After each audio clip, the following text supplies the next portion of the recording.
Greetings, my fellow Americans. This is your President Samuel Ronan speaking, and today is Worldwide Wednesdays. We have made it one more day in this cluster of countries and dystopian timeline, and let me tell you, it actually somehow managed to get worse in the past 24 hours.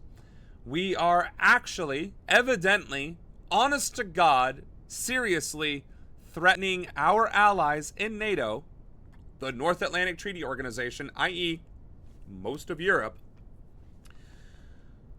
and I think Canada, Greenland, and several other countries are included as well.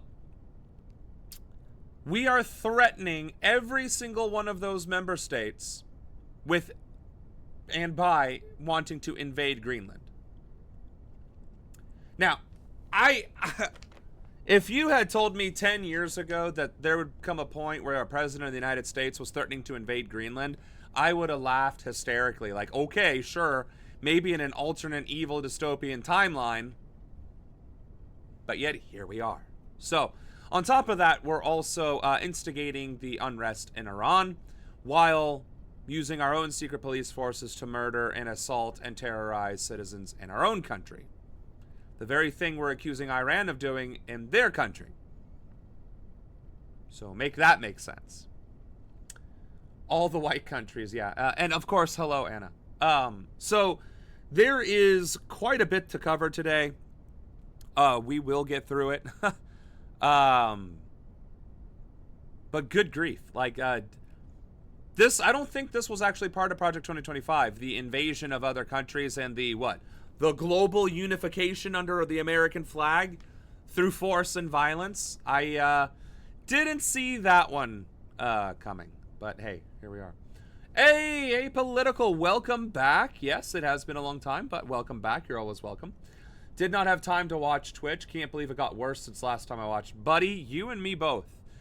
To be fair, it's not a question of if it was going to get worse from a month ago or 2 months ago or 6 months ago. It wasn't a question of would things continue to devolve and decline and escalate into fascism, right? That wasn't the question, but rather the rapidity of it was the question. I said there was an extremely high likelihood that we invade Venezuela this year around the time of primaries, like June, May, July type time frame. Instead, that should happen the first week of the new year. So all of our timelines are massively accelerated. Whatever we're going to do to Iran could have happened at the end of the year, but it's probably going to happen within weeks or months. Same thing with Greenland. That's going to be within weeks or months. And the problem is the geopolitical future of this nation, let alone the international community, is going to be forever changed because of one madman and the administration he assigned and an unfaithful Congress, unfaithful to the American people and the Constitution, who are unwilling or unable to stop him. That betrayal is why we are dealing with what we are dealing with today. Which is why I will be drinking during this stream. Hopefully I don't get sick from being too full, but, it do be like that. Anyway, let's hop to it. I can sit here and grandstand all day long. So let's start with Democracy Now! I am Amy Goodman with Talking Democracy Now!, the War and Peace Report. we gonna do the thing? This is Democracy Now!, democracynow.org. I'm Amy Goodman. Hold on. President Trump says This is Democracy Now!, democracynow.org. I'm Amy Goodman with Juan Gonzalez. President Trump says the United States will now... No War and Peace Report? Drat. I messed it up. will impose a 25% tariff on countries that do business with Iran. The move would mean higher prices for U.S. companies that import products from China, India, Russia, Turkey, and Iraq. Trump made the announcement Monday on social media, where he also wrote, quote, "We're screwed," unquote, if the U.S. Supreme Court rules against the tariffs in a decision expected this week. Iran has said it's ready for war or dialogue after Trump said the U.S. is considering very strong options to intervene if Iran's security forces kill anti-government protesters in an... That line right there. That line right there. America is prepared to intervene if Iran continues to kill protesters, right? Which is exactly what the United States has been doing against protesters forever, since as far back as protesters have been a thing in America, protesting the U.S. government, not, England. So the audacity for me, right? The audacity.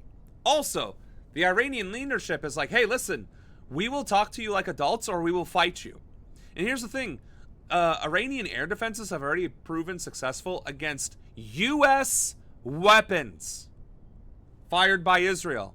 Israel attacked Iran for what? A week? 2 weeks? And was like, you know what? We fucked up. We're sorry. Let's do a ceasefire and pretend this thing didn't happen. So Iran's already proven that it has the military capability to resist U.S. armament. Now, maybe not the full might and force and fury of the U.S. military. As fascist as we are, I still can't argue with the fact that we have the largest, most powerful military on Earth. How quickly that will change depends on China and Russia, but mostly China at this point. Suffice to say, what we are seeing happening with Iran is the same thing that is happening in Europe, which is the same thing that is happening all over the world when dealing with America, which is put up or shut up. Like, the world is coming to a point where they are sick and tired of Trump shit, and they are going to start holding him accountable. The problem is, when countries hold other countries' leaders accountable, it's usually through things like armed conflict or economic isolation, both of which would be detrimental to the United States if we felt it from multiple fronts. Again, I advocate for economic isolation because that is the most effective tool to use against the United States of America. We are entirely dependent on international global trade, specifically through imports. And if we're cut off, guess what? We get fucked hard. Most of our industries rely on foreign imports of rare earth metals and resources. We might be able to sustain our own food supply and maybe textiles and some other things, but for the most part, even our manufacturing has been outsourced to other countries, regardless of what the manufacturing is.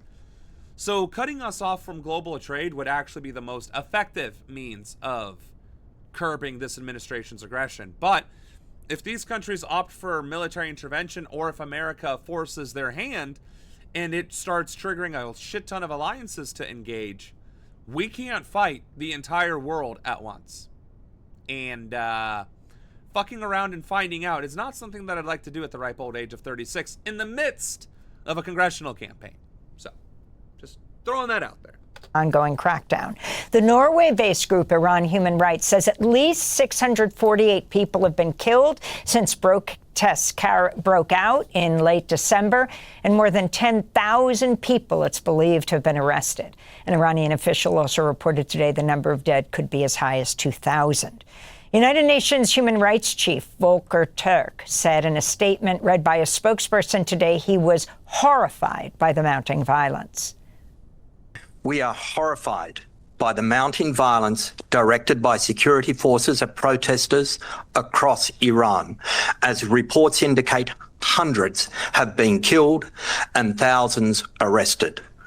The killing of peaceful demonstrators must stop.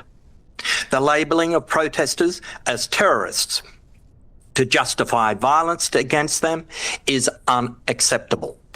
Yeah, England. I get that they're talking about Iran, but England? America?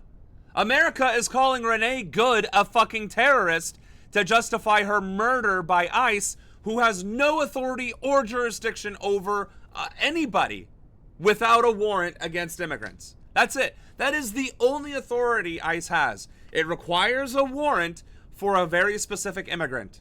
They do not have the right to engage with the civilian population of America in any capacity.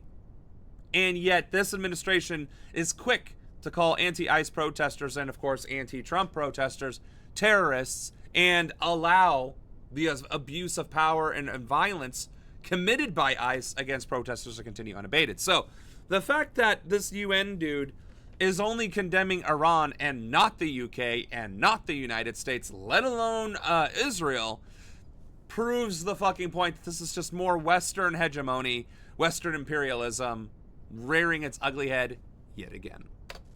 We urge the Iranian authorities to halt immediately all forms of violence and repression against peaceful protesters and to restore full access to the internet and telecommunications services. That's Jeremy Lawrence, spokesperson for the United Nations Office of the High Commissioner for Human Rights. For more, we're joined by Vali Nasser, professor of international affairs and Middle East studies at Johns Hopkins SAIS, that's School of Advanced International Studies. His news piece for Project Syndicate is headlined, "Why This Time is Different for Iran," author of several books, including Iran's Grand Strategy, A Political History. He's joining us from Paris, France. Professor Nasser, thanks so much for being with us. Can you talk about what's happening now on the ground, what the anti-government protesters are calling for, and President Trump threatening to militarily intervene in Iran?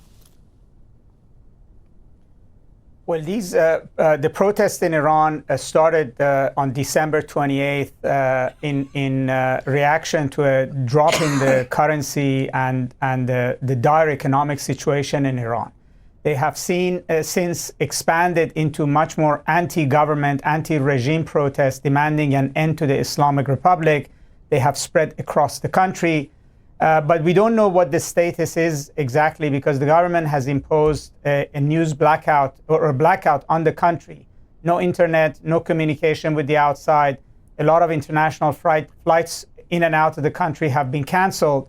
So we don't know what is actually happening. And also yesterday, the government brought crowds of its own to denounce the violence that they claim the violence of the protesters. But what we know is that the situation in Iran is very precarious, that the government is clamping down very brutally, that the protesters are still demanding major changes, including some demanding the end to the Islamic Republic altogether, and the country is in a state of siege. So,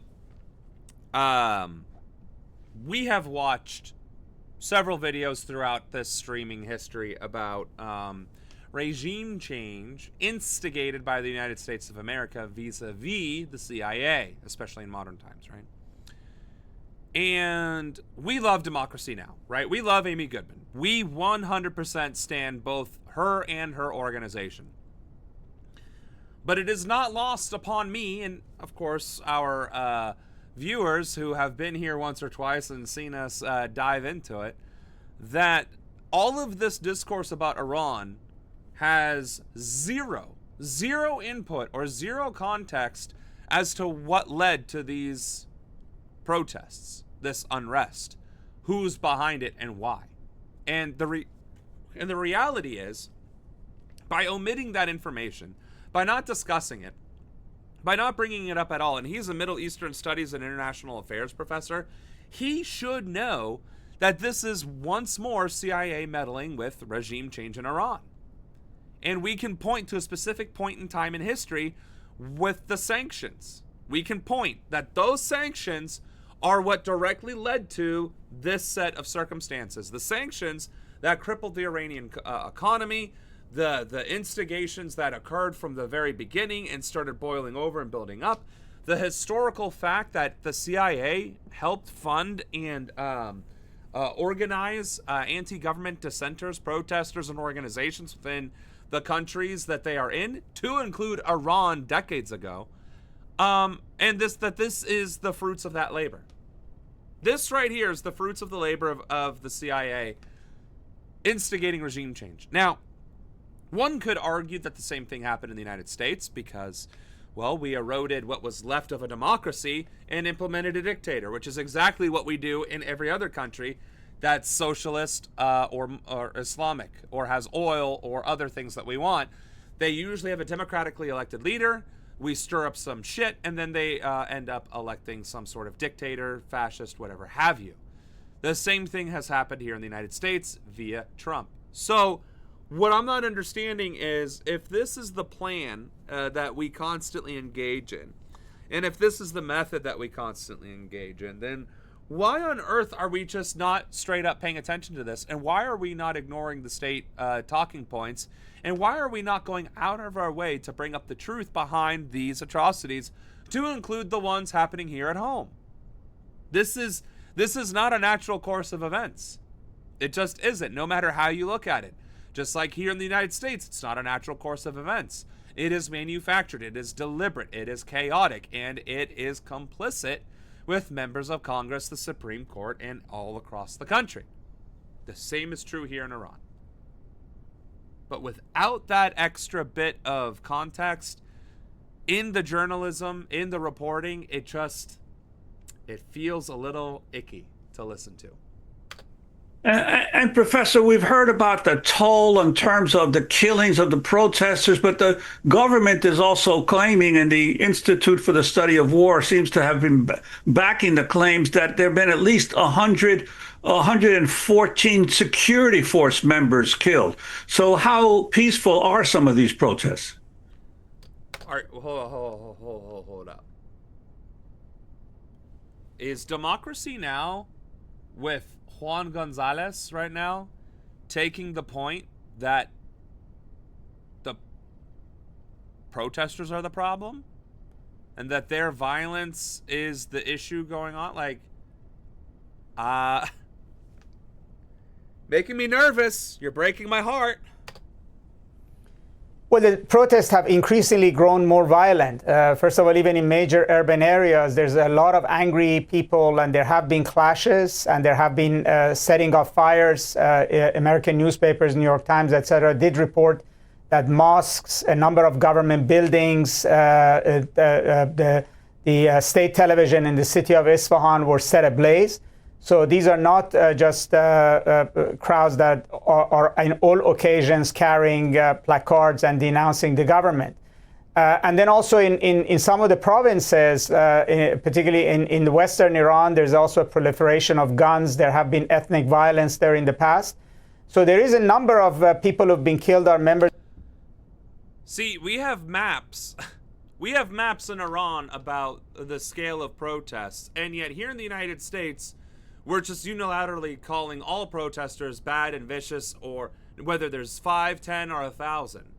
I'd love to see the maps of America that has protesters happening, because I guarantee you they won't. I guarantee you they won't post that, because then people would see, oh shit, there are a lot of us acting out and being angry against this government. I think I will call off work today and join them. So you know what? Anna, write this down. And then remind me after stream. We should figure out a way to do the same exact thing of creating a heat map across the United States of ongoing protests in America. I think we should do that. Well, apparently the protests are being infiltrated by the CIA. That's why they're becoming more violent. Well, yeah, that's the point, right? That's the point I was making prior to this, is that the CIA agitators, the CIA infiltrators, the CIA are manufacturing this regime change, and they are instigating the crowds, just like the police do instigate violence in American protests. Will they try martial law, maybe? I mean, I don't know. At this point, the Iranian leadership really has only two choices: martial law or give in to protester demands, which would be regime change, and most leaders don't like doing that. The other thing, the very unlikely third option, is revealing evidence that all of this unrest was due to the CIA involvement, and proving unequivocally that everybody has been played like a fiddle. So, unless they have that, one of the two things is going to happen: more crackdowns, or the Iranian leadership will topple. Of the security forces, and the government actually held a funeral for them today, based on some reports coming out of Iran. But the majority of those who've been killed, the overwhelming majority of those who've been killed, are the protesters. And the very fact that about 100 security people have been killed tells you about how ferocious and intense these protests have become, and how angry the population is, and why exactly this is such a major challenge to the hold of the Islamic Republic over Iran. Yeah, well, if you kill 2,000 protesters and get your panties in a twist over having 100 soldiers getting killed, then I hate to break it to you, you're focusing on the wrong thing. Secondly, and again, cannot emphasize this enough, why is this unrest occurring in the first place? And why is it so conveniently coinciding with the release of the Epstein files and the invasion of Venezuela, and now we're doing this thing with Greenland? It's almost as if the United States is stirring up trouble internationally so that the media stops talking about Epstein, which means, guess what? We need to be talking about Epstein. The guy who the U.S. wants to take over is a prince. He claims that he will bring back democracy. How does a monarch that was overthrown for not being democratic bring democracy back? Well, that's the point, right? This administration lies through its teeth, and then the people that's going to be the puppet or the benefactor of this administration are also going to lie through their teeth. Hence, why this administration is a huge fucking problem. Now it's becoming everybody else's problem, and everybody else is beginning to realize that a little bit too late. And could you talk about the economic situation in Iran and the impact that the U.S. sanctions, especially in the Trump period, have had on Iran? Yeah, maybe we should be talking about how the sanctions led to the unrest in the first fucking place, and how the historic involvement of CIA in Iran, the first fucking time, or the first few times, as it were, are directly contributing to this. Let's see if he does it. And if not, we'll move on to a different video. Well, the Islamic Republic has faced anger from its population for varieties of things, for its authoritarian behavior, for imposing hijab and other religious rules on the population. The population as a whole is not happy with its government. But their anger has been intensified over the past 5-6 years since President Trump imposed maximum pressure sanctions, because it has led to major scarcities in Iran's economy. The currency has depreciated. The inflation has spiked. Just over the past year, between December 24th and December 2025, the currency lost about 84% of its value, and inflation on food products went up by about 72%. And that is squeezing the middle class. It's robbing people of their purchasing power. It's putting enormous amount of pressure on the population, particularly the poor members of the population, lower middle class, lower class.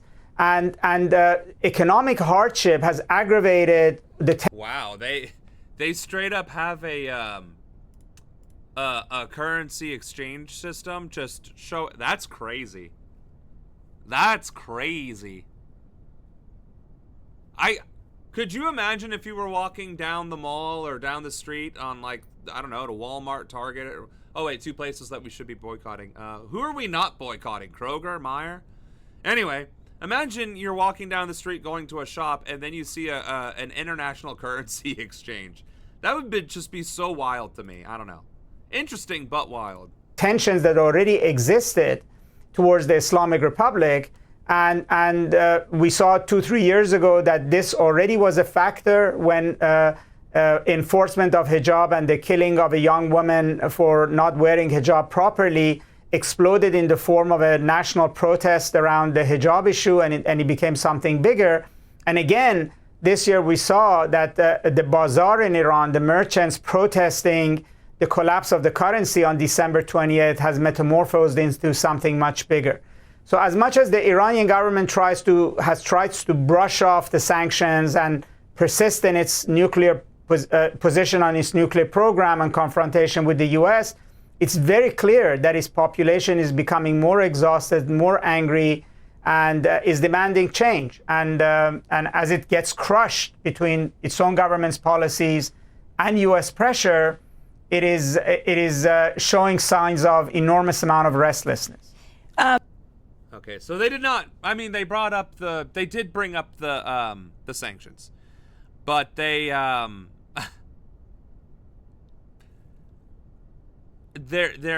bringing up the way they brought up the sanctions was that it's happening, and then there was U.S. pressure on top of that, which caused the unrest. No. The U.S. imposed sanctions on Iran, which started to cripple their economy.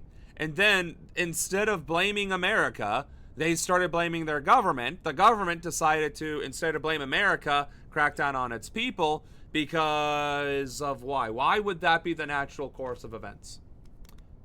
Because the Iranian leadership is naturally authoritarian? Because the people don't understand how to infer information? Or could it be instigation? Directed efforts by a third party. The same third party who enabled those sanctions in the first place. And also, again, I really don't understand how Iran couldn't engage in trade with, I don't know. I mean, BRICS. Isn't Iran BRICS? I could be wrong.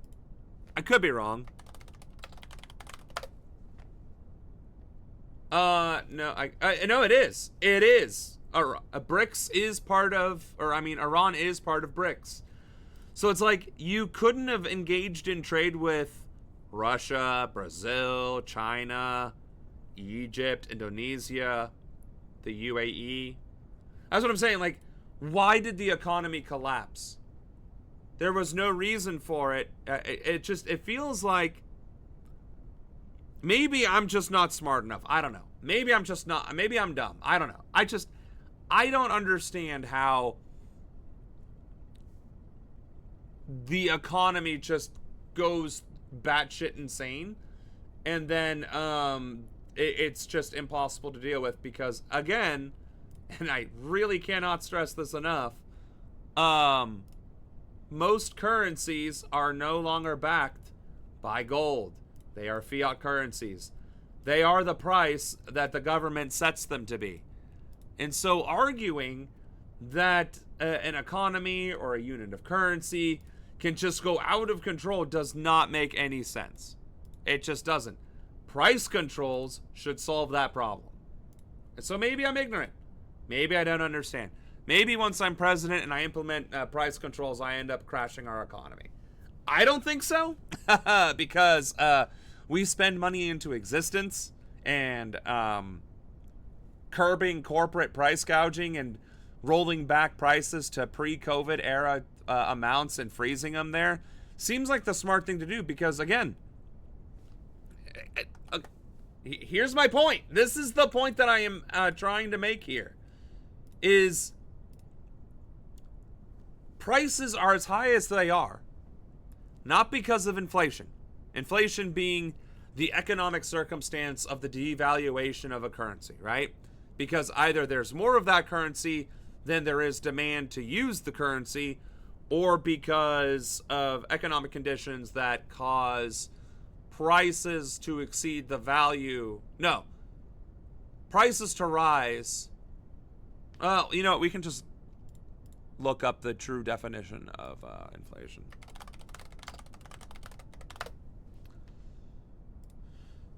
The act of inflating something. A general increase in prices and fall in the purchasing value of money. Right? So, what causes the prices of things to go up? Well, in traditional economics, supply versus demand. If you have more supply than demand, prices are supposed to go down. If you have less supply than demand, prices are supposed to go up. But then, once that demand normalizes and the supply normalizes to that demand, the prices should also come down and then normalize. Well, but Sam, you just said that if it goes up, it goes down. If it goes down, it goes up, and then it goes down. So the normalization should be here, right? But what if it keeps trending upwards? Okay. Why do prices continue to trend upwards instead of going down? Supply and demand. The supply and demand of the resources that contribute to the good that we were talking about in the first place, right? It's called the end product. This is the end. Well, I mean, I guess this is a case, but a better example. Best example. This is the end product, right? But the materials involved in producing this product, the personnel involved in producing this product, the manufacturing, the supplies, the sourcing, the distribution, the marketing, all this, that, and the other change over time, right? Their supply and demand changes, and maybe because theirs go up, it has that trickle effect of impacting the end product. Now, that still doesn't explain why everything has to constantly fluctuate to more expensive. Shouldn't it be able to fluctuate down? As things become more efficient and more effective, whether it's the supply chain, delivery systems, products themselves, or raw materials themselves, the acquisition or the acquiring thereof, like whether you're mining it or blasting for it or whatever else, right? One would think as things become more efficient, prices should then go down. The end product should become just as much available as whatever it is, whatever the demand is. The supply can go whatever, but the end cost of the supply that reaches the demand should be going down. So everything should be trending with the demand remaining the same, right? But the cost should go down because supply has improved, right? It has become much more efficient. But see, supply and demand economics doesn't take that into account, right? Which is why that stupid graph doesn't work when you're talking about outstanding, extenuating circumstances. So that brings me to the hyperinflation issue. If the supply chain remains unchanged, if the manufacturing practices remain unchanged, if the employment and wages remains unchanged, if everything remains unchanged except for the fact that America has sanctioned you and thus making it harder for some countries to trade with you, but you're part of a trade organization that says, fuck you, America, none of that should be impacted because you have your trading partners. You should have your other trading partners. Okay, but let's say you lose your trading partners. Well, if there is a ridiculously high demand and a ridiculously low supply, we're back to the supply and demand factors, okay? Really high demand, really low supply, hyperinflation due to the cost. But then you only devalue the currency if you print more money. But if there's more money, then you shouldn't need to raise the price that ridiculously high because now there's more money. If anything, you should have an inverse effect. More money means more access to the thing, driving the price down because it no longer is necessary to be that high. The problem is capitalism. Oh, I sold it for this bigger number and now people have a bigger number to get this thing with? Well, we're going to keep it at the bigger number.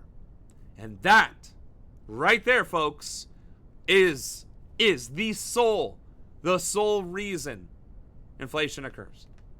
Price gouging. The real, I think is their currency, could literally be equal to the value of $1.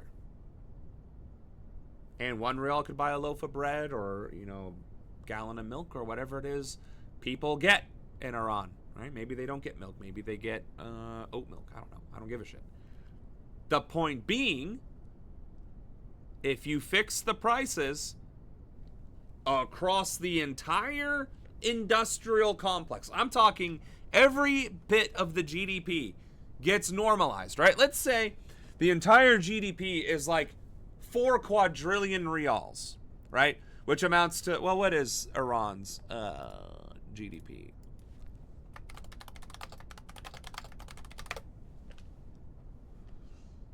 I was right, quadrillion. Hell yeah. Nailed it. What's that? $409 billion.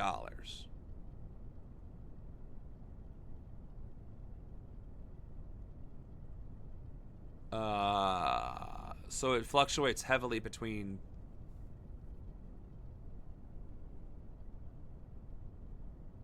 $32 billion. Is that monthly? What's their GDP? Okay. $32 billion, which is actually less than the GDP of Ohio. So if their gross domestic product is in fact $32 billion, but the real is ludicrously hyperinflated Oh, wait. No, what? Oh, sorry. The GDP of Iran is 375 billion. Okay, that makes a lot more sense. Anyway, if the rial is instead thousands of times more larger, like less valuable than that, then honestly, slash all of those zeros across the board, across every bit of manufacturing and industry in the country of Iran, and then adjust wages accordingly, right? Because if everybody's being paid 100,000 rial and you just slashed all prices by like 7 zeros, then you might have a different problem there. But if you balance the spreadsheet, right? Like if we just balance the books, you solve the economic crisis. Because that's all it is numbers. Imaginary numbers. It's not even backed by the gold or silver or any of that. It's a fiat currency, right? So it makes no sense. It does not make sense. Hyperinflation is a made-up thing because capitalism, because greed, because bigger number. And I don't know what else to say about that. I didn't know that Iran was BRICS. I assumed they were, but I wasn't positive. That's why I looked it up. All this crazy geopolitical changes are really making me reevaluate a lot of beliefs I held about the dynamic between countries. I mean, welcome to politics, buddy. And I'm sorry to be the bearer of bad news, but truthfully, I'm in the same boat as you. I did not realize how bad things were until I started streaming again, because, again, I thought every one of these fascist ideologies was laid to rest in World War II, and although America had its issues with cracking down on protests, Europe didn't seem to have that issue, and yet, several years later, here we are. Europe and the West is supporting Israel's genocide against Palestine, cracking down on protesters, beating people. Macht macht frei, Arbeit macht frei is becoming slogans all across the world in many different languages. And it's like, I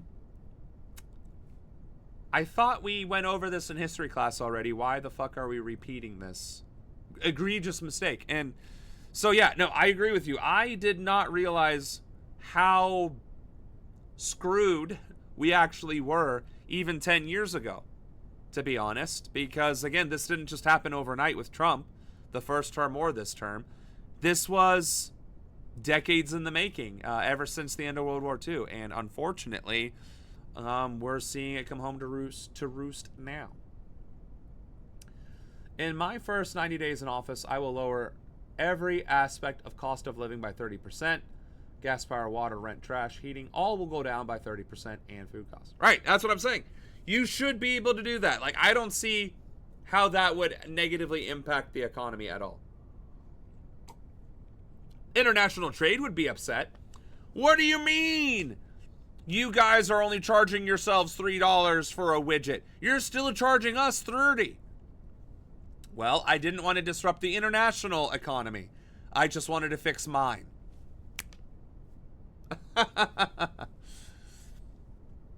I had the whole we evolved from all of this belief till now. Yeah,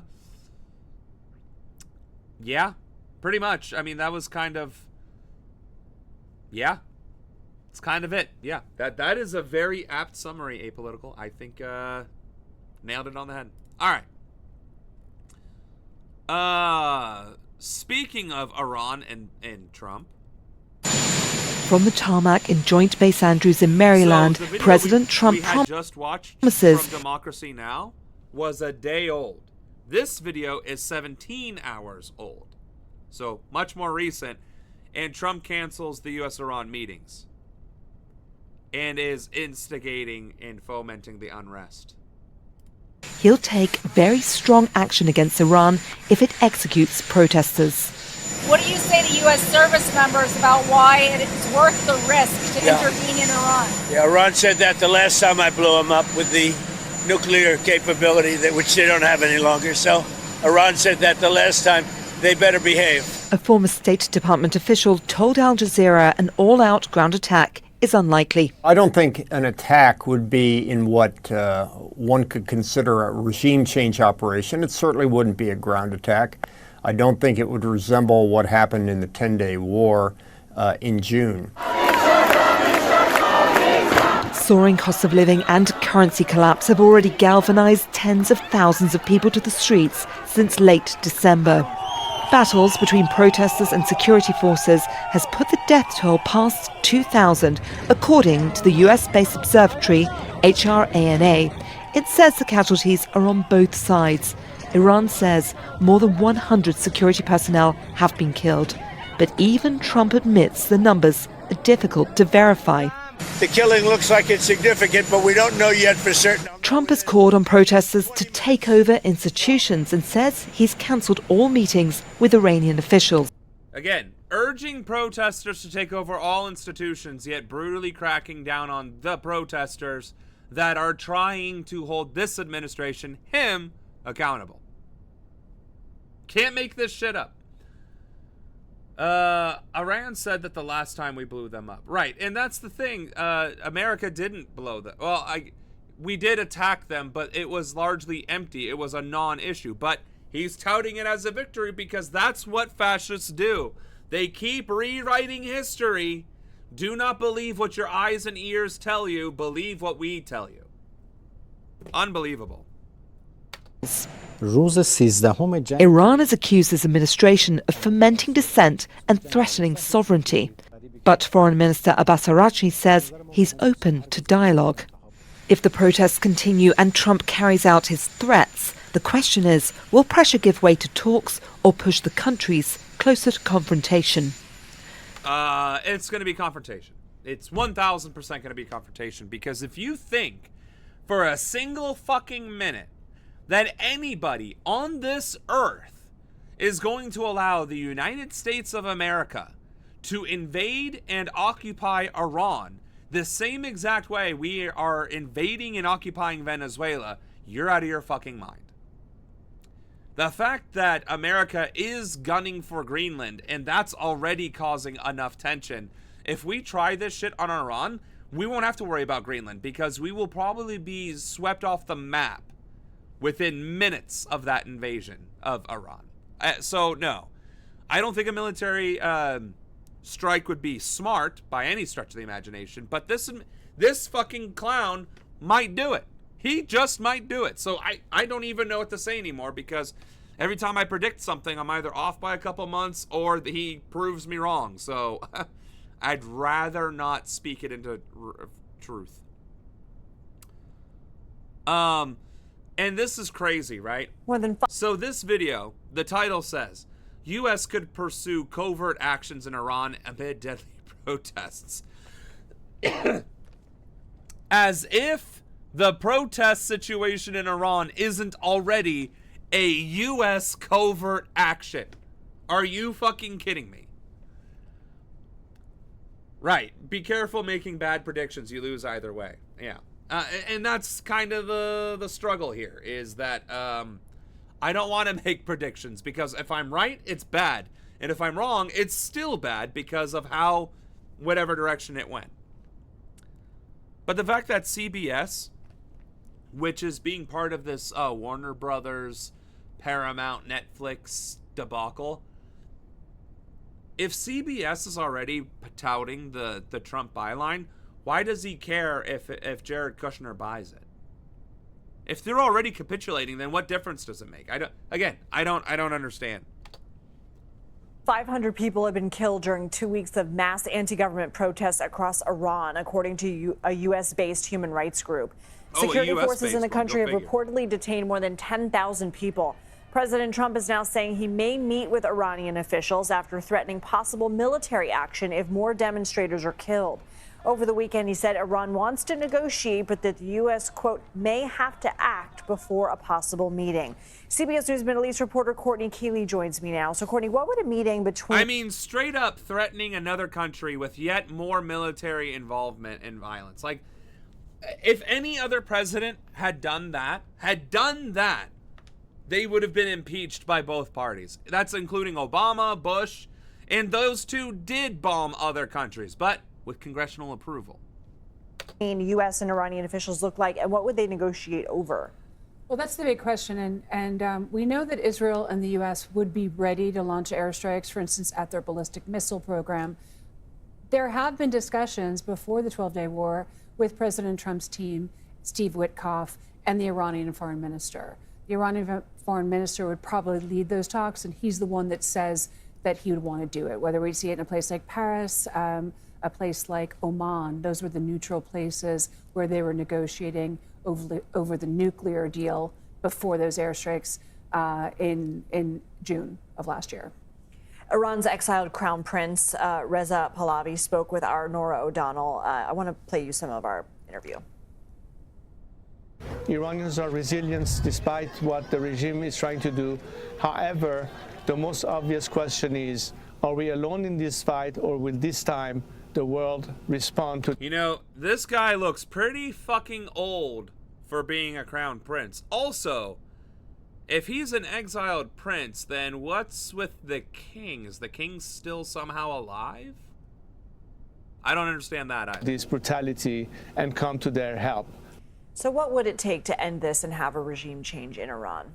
Huge question. Are we seriously talking? Oh my God. We're just openly talking about what would a regime change take? What would it take to get a regime? Are you serious right now? This is why I am drinking. It really depends on the infrastructure and how strong the regime is. Now, I'm hearing reports from experts that Khomeini, the supreme leader, is isolated. He's old. He's 86. He doesn't come out to Friday prayers very often. And we saw him last week, and he looks pretty frail. But who's left in the Iranian Revolutionary Guard and the army? Because Israel took out the top leaders of both. They infiltrated the country with Mossad, and they trained up Iranian operatives. Are they still there? Could they affect change of going after? So not only is CIA involved, Mossad is involved. Israel. Go figure that Israel has its grubby little mitts in this as well. Ali Larijani, who is still large and in charge. They have kind of a key team of leaders there. But we don't know how strong the Iranian Revolutionary Guard are after the 12-day war. That's the big X factor.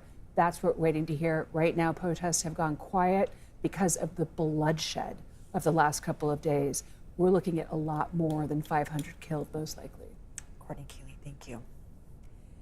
CBS News White House reporter Olivia Rinaldi joins us now. Olivia, do we have any more? Can we just pretend to not be bloodthirsty jackals on news? Can we do that? Or can we try? Because I don't think so. Right, way too casual to be brainstorming about doing such an insane thing. Right, like, well, you know, is Mossad still there? Is the CIA still there? Are those operators still active? I don't know.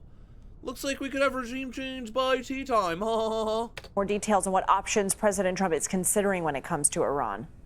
Well, Lindsay, it's good to be with you. Our James Laporta has new reporting on this, that in addition to potential military strikes that Courtney just laid out, which could include ballistic missiles going into Iran, the president was also briefed on potential covert operations. Those could include cyber operations and psychological campaigns that could be waged inside Iran in some of their infrastructure that could potentially help sway what people on the ground are feeling and how they're thinking about this regime. Now, we know that no final decision has been made, but we are told that U.S. Special Envoy Steve Witkoff was approached by the Iranian foreign minister for a conversation, a diplomatic conversation, to perhaps halt any potential action that this administration could take. We know that President Trump has been briefed on potential matters, but has not made a decision quite yet on what to take. But he is ratcheting up the heat. We should know on True Social just a few minutes ago, he posted this, saying that any country doing business with the Islamic Republic of Iran will pay a tariff of 25% on any and all business being done with the United States. He said this order is final and conclusive, and then his signature Reporter, thank you for your attention to this matter. Now, some of the biggest trading partners with Iran include... This is the part that, again, I cannot stress enough. Tariffs are import taxes paid by the person who is importing the good from a foreign country. No country has paid a single cent on these idiotic tariffs other than the United States. And the fact he keeps spouting this nonsense, I think he really doesn't know. Or he either doesn't know or he doesn't care, and he's just saying it for his base, because everybody else that keeps hearing him say, you're going to get tariffed, you're going to pay these tariffs, are like, buddy, you are literally shooting your own self in the foot because you rely on exports, or imports rather, exclusively to function. So everybody's like, you're going to raise tariffs that are ultimately going to hurt yourself. Why? Why would you do that? So, sure, why not? China, Iraq, Turkey, the UAE, India, Pakistan, and Russia. Some of these countries are U.S. allies. I'm looking at India. Others, China, an adversary. But this is certainly going to turn the global attention to what's happening in Iran, even more so than it is on there already, and potentially make some type of move as regards to the allies of Iran and what is going on the ground there. And today, officials from the European Union said a U.S. takeover of the Arctic island would be the end of NATO. Where does the Trump administration stand on that? Well, not only EU officials, but also Senate Democrats were saying something very similar over the weekend on the Sunday shows. And even President Trump, responding to these allegations today on Truth Social, again said that he is actually the one who saved NATO. He posted that a short while ago, earlier today. We do know that Trump administration officials are set to meet with... In what capacity did Trump save NATO? He is actively threatening multiple NATO members with military invasion and then annexation, and is threatening to pull out of NATO, and also reneged on the U.S. obligation to be the military force behind NATO. So in what way did he, in any capacity, save NATO? Like, I don't even know what point in time he's referring to, because that is how bonkers that statement is. Okay. Oh, great. Britain's Elon media Musk, regulator has opened an investigation into Elon Musk's X, formerly known as Twitter. You see, there are concerns the platform's AI chatbot, known as Grok, is being used to create sexualized images. In a statement, the regulator said it was deeply concerned by reports of the chatbot being used to create and share undressed images of people and sexualized images of children. Britain's Prime Minister has warned that X could lose the right to self-regulate, saying, quote, if X cannot control Grok, we will. X has previously said it does take action against illegal content on its platform. It also warned anyone using Grok to make illegal content. They said they'll suffer the same consequences if they uploaded illegal content. So what does it... Bro, it doesn't matter if you upload it. If you're making it, that should be the crime right there. Are you fucking serious? Even the PR statement from this Nazi fucking platform can't even get it right. Like, dude, the crime is the act itself. Doesn't matter if you upload it. Doesn't matter if you just save it. The fact that you did it is the crime. This shouldn't be debated. What's this all mean for the rest of us? Michael Goodyear joins us now. He's an associate professor at New York Law School. Michael, good morning. Help us understand what the UK is suggesting here and how its law could really address deepfakes. Morning, Errol. So there have been a lot of laws passed regarding deepfakes in the last few years. This although we have all this recent news about Grok, this isn't a new problem. So in the United States, the vast majority of states have some deepfakes law on the books. They vary in details, of course, but we have them in about 47 states. Yeah, and this administration passed a fucking executive order. I don't know if the legislation followed, but that states cannot regulate AI for 10 years. So last count. The issue comes with the content actually being posted. So content being created can cause problems, but the real concern for regulators and for us as individuals is what happens when that content that might share an intimate image of yourself gets posted to, say, X, Facebook, another social media platform. So last year, there was a law passed here in the United States, the Take It Down Act, which was passed with bipartisan support. President Trump signed it into law. And that creates two things. There's both criminal liability for anyone who posts any sort of intimate image, whether real or artificially created, to any sort of public platform or shares it. And it also requires online platforms to remove that content within 48 hours of receiving notice from the victim. So that's currently kind of where we are in the United States. A few issues with the Take It Down Act are that it's only enforced by the government. So we don't have any sort of private right of action. If, say, X does not remove content, if they posted an intimate image of myself, I can't do anything about that regarding X. Most of these major platforms, the big social media platforms, have had some sort of take it down structure in place prior to the law actually passing. So we'll see if anything changes once that law. Again, what's with these laws being passed that are ridiculous? Just one giant loophole. Hey, do this or else. But users have no fucking recourse whatsoever if they don't, and it's going to be up to the government to follow through. The same government who currently has a shitload of leadership involved in the Epstein Island pedophile trafficking scandal. That government's gonna get involved with explicit content generation of minors. Really you think they're gonna give a damn? They're probably gonna encourage it so that they can say, look, see these deepfakes? Now look at the Epstein. See how they're the same deepfakes? That's probably why the Epstein files aren't getting released right away, because they're trying to build up that story that these are all fake news, even though the evidence has been collected since 2018, if not further. Fully takes effect in May of this year. Well, it sounds like governments can't do anything to prevent it other than implementing punishment if it does get posted. So for our viewers watching, how can they protect themselves from becoming victims of deep fakes? What should they do if they find images of themselves online without consent? It's a really hard question, Errol. I think a big aspect... Get off of social media, evidently. ...is being very careful about what you might post online. Basic media safety that we've been talking about for over a decade now. But I think there's also a bigger societal question here, not just for deepfakes that are sexual in nature, but deepfakes that might share someone's opinion that isn't actually theirs, or endorsing a product that isn't theirs. And thinking about the harms being real. I think often a big problem with this is that people who are posting these images, they don't think it's as harmful because it's a fake image, right? It's not an image of our actual selves, but it still causes real harm to us, to our reputations, to how we experience the world.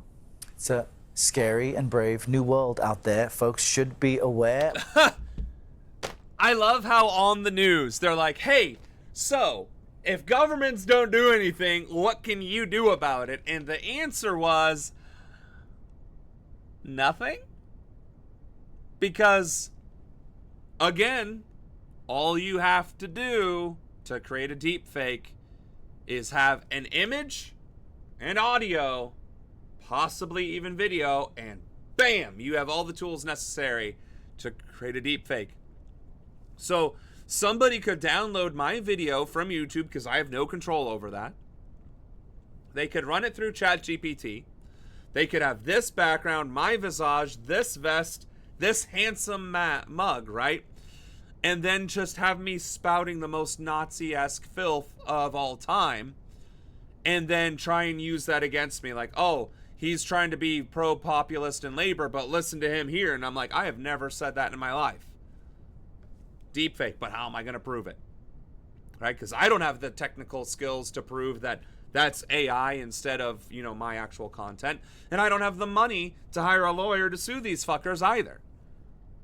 But the fact that these moneyed interests do, these tech gurus, that these propaganda machines are well-funded, well-vested, well-resourced to create deepfakes to undermine dissenters, protesters, organizers. Like, AI being used as a tool of the state to undermine dissent is literally the most terrifying thing that we've been talking about for decades in science fiction, and it is coming to fruition now. So, not only do we need to regulate AI, we need to stop it from the public sector from being freely accessible until it is heavily regulated and enforceable. Those regulations being enforceable. Because what we got now is chaos and a fascist government slavering at the jaw with the possibilities of just ruining people's lives to make them guilty in the eye of the public, whether or not they ever did say or do any of the things that they are going to convey. So, wonderful. Yesterday, President Trump issued a warning to Cuba, a close ally of Venezuela, that it is now cut off from Venezuelan oil shipments. He said on Truth Social, quote, Cuba lived for many years on large amounts of oil and money from Venezuela. In return, Cuba provided security services for the last two Venezuelan dictators, but not anymore. Since when does Cuba have a large enough military to provide security services to anybody, let alone itself? There will be no more oil or money going to Cuba, zero. I strongly suggest they make a deal before it is too late. The president of Cuba, Miguel Diaz-Canel, took to X to push back on the administration, writing in part, quote, Cuba is a free, independent and sovereign nation. No one dictates what we do. CBS News Pentagon reporter and producer Eleanor Watson joins me now. Where do things stand currently in the U.S.-Cuba relationship and the Cuba-Venezuela relationship? Well, Lindsay, Cuba, as you mentioned, has countered President Trump's threat, saying it will import fuel from wherever it wants, and Venezuela is the largest supplier of oil to Cuba. It's unclear what kind of deal President Trump is proposing here, but it appears to be part of the larger strategy we've seen recently of the Trump administration pulling other countries in the Western Hemisphere more under the U.S. influence. Following the raid on Maduro in Venezuela, the U.S. has used a quarantine on oil tankers, oil the most crucial resource to Venezuela, as a way to coerce the current leaders there to acquiesce to U.S. demands. And now it seems that threat is spreading to Cuba, which the president's cabinet, Secretary Rubio in particular, has made no secret the expectation that the Cuban regime could be in danger of falling. And followed by the rest of the Caribbean islands, followed by Mexico, Colombia, Canada, Greenland, and everybody else, because the empire is apparently desperate for violence and conquest. So, if you didn't have Imperial Conquest on your 2026 bingo card, sucks to suck, loser, because we're in it now. We are officially New Rome. We are Rome 2.0 et filii et spiritu et sancti whatever, right? We are apparently, under this administration, no less, pulling off the mask. We are actively engaging in an empire. And to hell with the consequences. Cuba's economy, already fragile, facing a new threat. President Trump posting Sunday morning, there will be no more oil or money going to Cuba. A threat. The largest, wealthiest, most powerful nation on planet Earth. That's the threat that Cuba is facing. After, what, decades of sanctions and a complete embargo on Cuba? Yeah. Cuba from Venezuela. And telling the press a deal with the island is imminent. We're talking to Cuba, and you'll find out pretty soon. Experts say the island depends on Venezuela for between a quarter and half of its daily energy needs. Which means Nicolas Maduro's capture by the United States could push the communist-ruled island to the brink. Over the last 6 years, shortages of food, power and basic supplies have once again become everyday realities in Cuba. Because of American influence. This 19-year-old university student tells us she's scared for her future. She worries that if the US can seize one Latin American leader, they can take any. Which is exactly the point.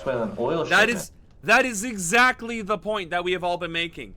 If he is not stopped with Venezuela, he's already proving he is willing to go after Iran, Greenland, Cuba, Colombia. Like, he is wanting to do this because there have been no consequences thus far. I don't really know what else to say. Okay. And as usual, the law that has been used to take down things that powerful people don't like, even though it wasn't sexual or a deepfake. Right.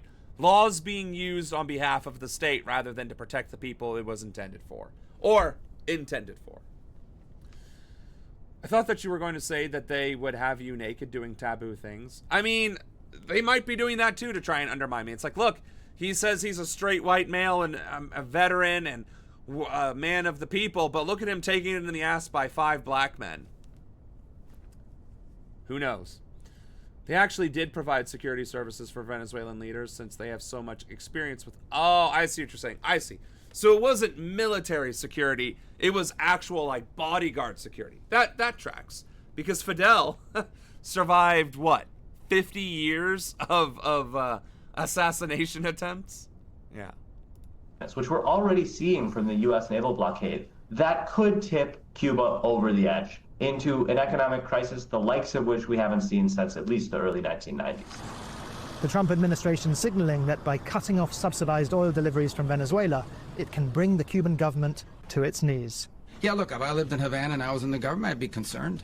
Cuba's president, Miguel Díaz-Canel Bermudez, responding on Sunday, saying in part, "No one dictates what we do," and that the country is, quote, "ready to defend the homeland to the last drop of blood." But softening his tone... Yeah, but here's the problem. If Cuba does defend the homeland to the last drop of blood, it would literally take one salvo of the USS Gerald Ford's 90 F-35s with a full 8 missile each payload to literally obliterate the entire island. So I wouldn't actually do that if I were you. But maybe if Cuba is attacked by the United States, that'll be the canary in the coal mine that, like, hey, granted, no, let me rephrase. Venezuela is the canary in the coal mine. The fact that America attacked Venezuela, is occupying it, and publicly, loudly and internationally claiming, diplomatic control over Venezuela's policies and politics and governance, is the canary in the coal mine that this is now the foreign policy of the United States of America. And the fact that the only response has been, oh, well, until he turned his attention to Greenland, which is when everybody started clutching their butt cheeks. Buddy, this is the time to act. All of the countries in the world need to band together and be like, stand down, America, or we'll do something about it. Again, economic isolation would be the most effective means of doing something about it, but neither here nor there.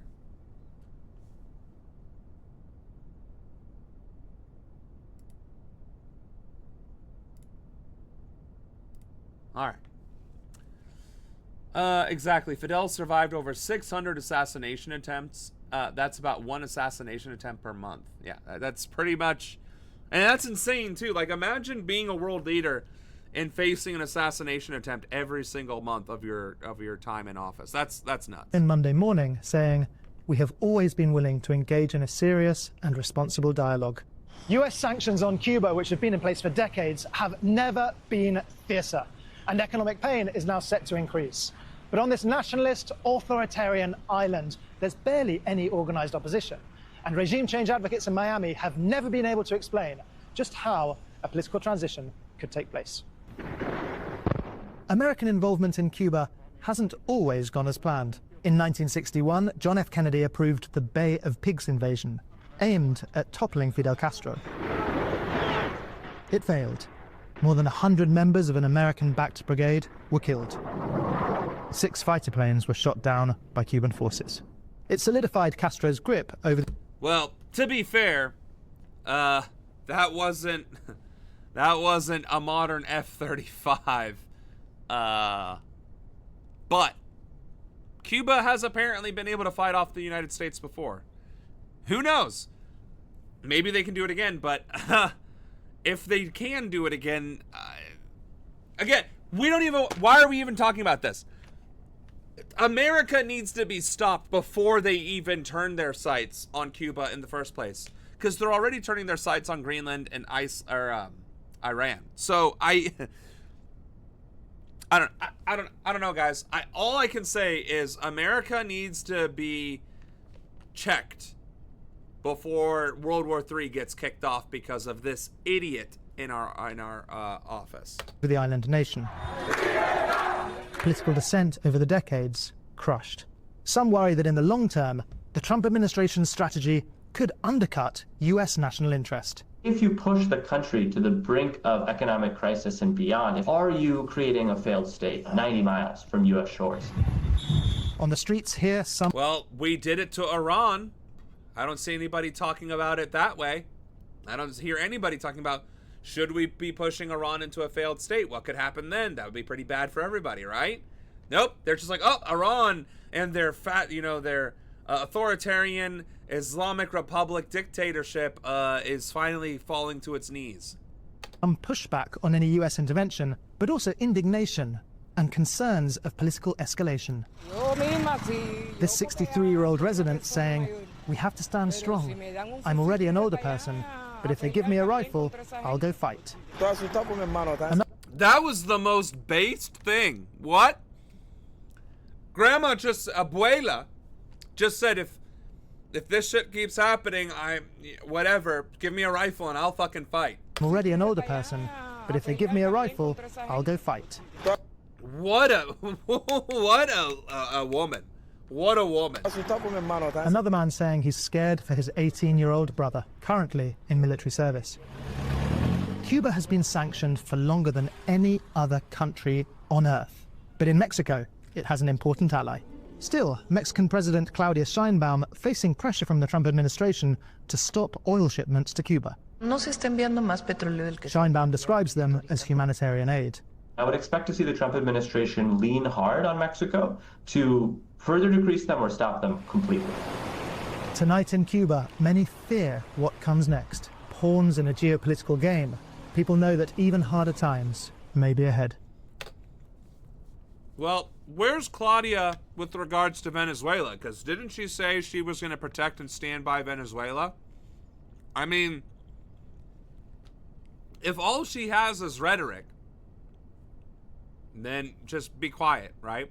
If you're not actually willing to go toe-to-toe with the U.S., then don't say you'll go toe-to-toe with the U.S. I get that maybe she's focusing on getting her own house in order first, right? Fixing her economy, fixing the cartel issues and crime issues in her own country first. I get that. But, like, Mexico is the most powerful... Well, I think Brazil might be. I don't know. I think it's between Mexico and Brazil, then.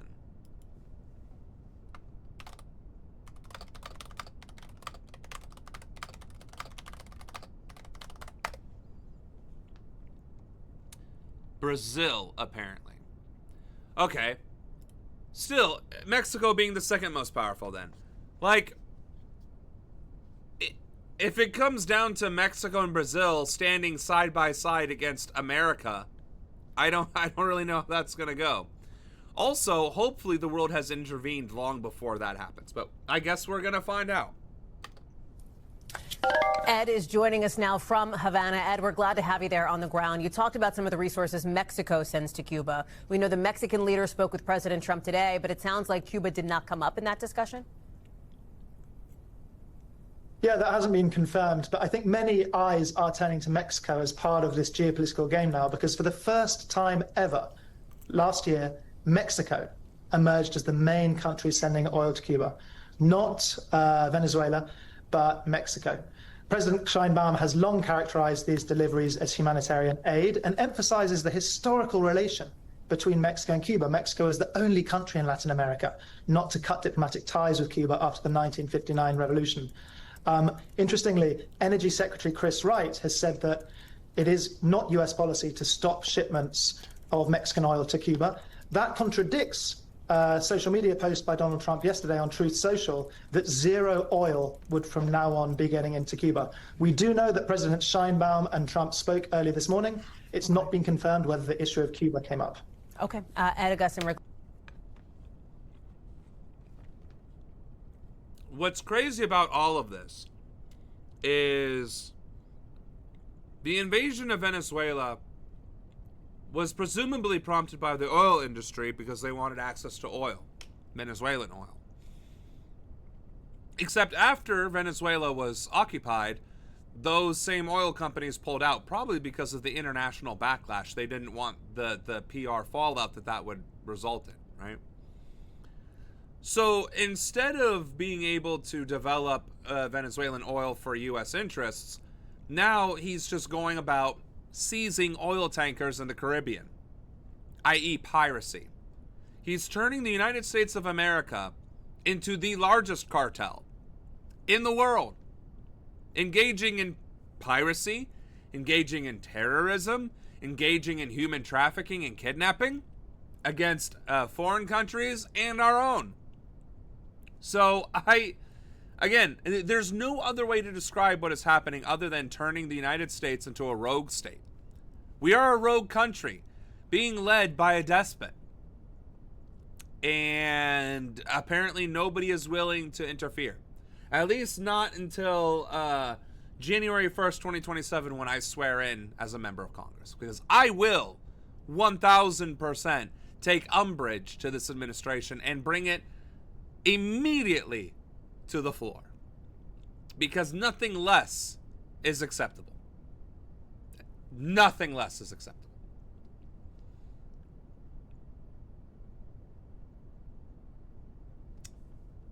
Oh. X4 was being sarcastic. Well, I thought his tag seemed familiar, but I typically do not take I don't play around with that shit. I just don't. So I don't know how to unban somebody though. Ooh. Community?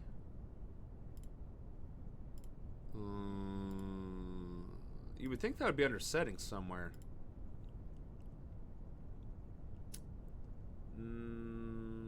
Moderation? Community?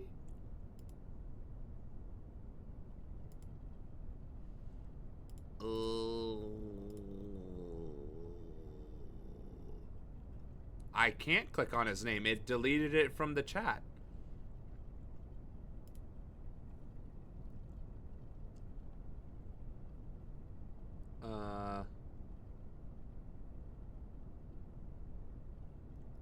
Well, then you unban him. What the hell? Why are you telling me to do it? That's why you're the mod. Jeez. I swear, if I knew Spanish, I would say something Spanish at you. All right. And I'm joined now by Republican Senator Rand Paul of Kentucky, a member of the Foreign Relations Committee. Good morning to you, Senator. Really pretty alarming images coming out of Iran this morning. And the president saying he is backing those protesters and that he will hit them hard where it hurts. Does this concern you? Well, you know, we've had various times through the year protests in Iran. We're always hopeful that, you know, a freedom movement will develop and overwhelm the authoritarian. This motherfucker, within his first few seconds, said, we always hope that there's going to be a revolution in Iran. Buddy, how? Okay. Government there. The only problem I have with saying, oh, we're going to bomb Iran is that sometimes it has the opposite effect. So when you bomb a country, then people tend to rally around their own flag. They tend to see this is a foreign country coming in and bombing us. And so I don't think it always has that effect. I wish, the same as the president. I want success. Hello, pause, motherfucker. I'm only against the idea of threatening to bomb Iran or actually bombing Iran on the off chance that it actually rallies the country together. Are you fucking serious? I'm against bombing another country because it might undermine the goal that we're hoping is finally going to happen.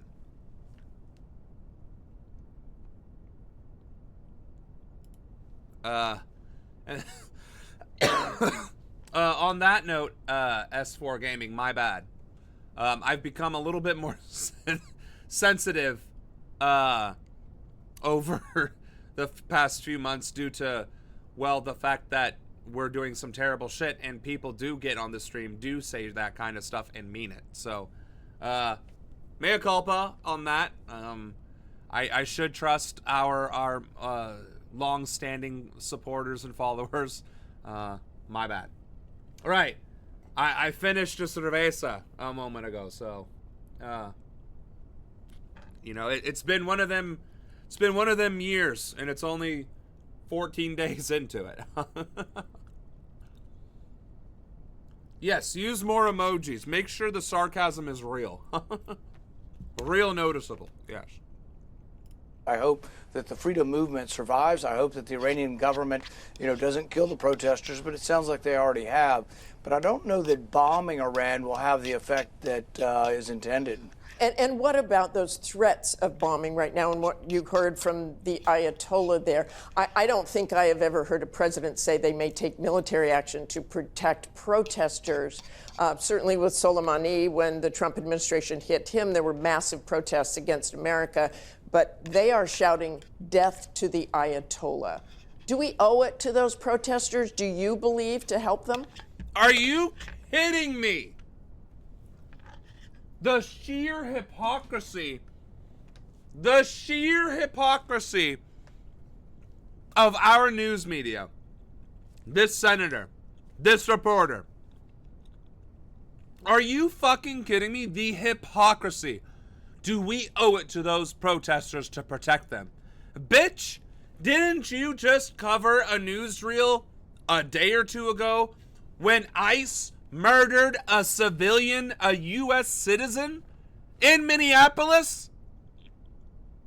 And you fucking defended ICE and regurgitated Trump's words verbatim, no context, no scruples?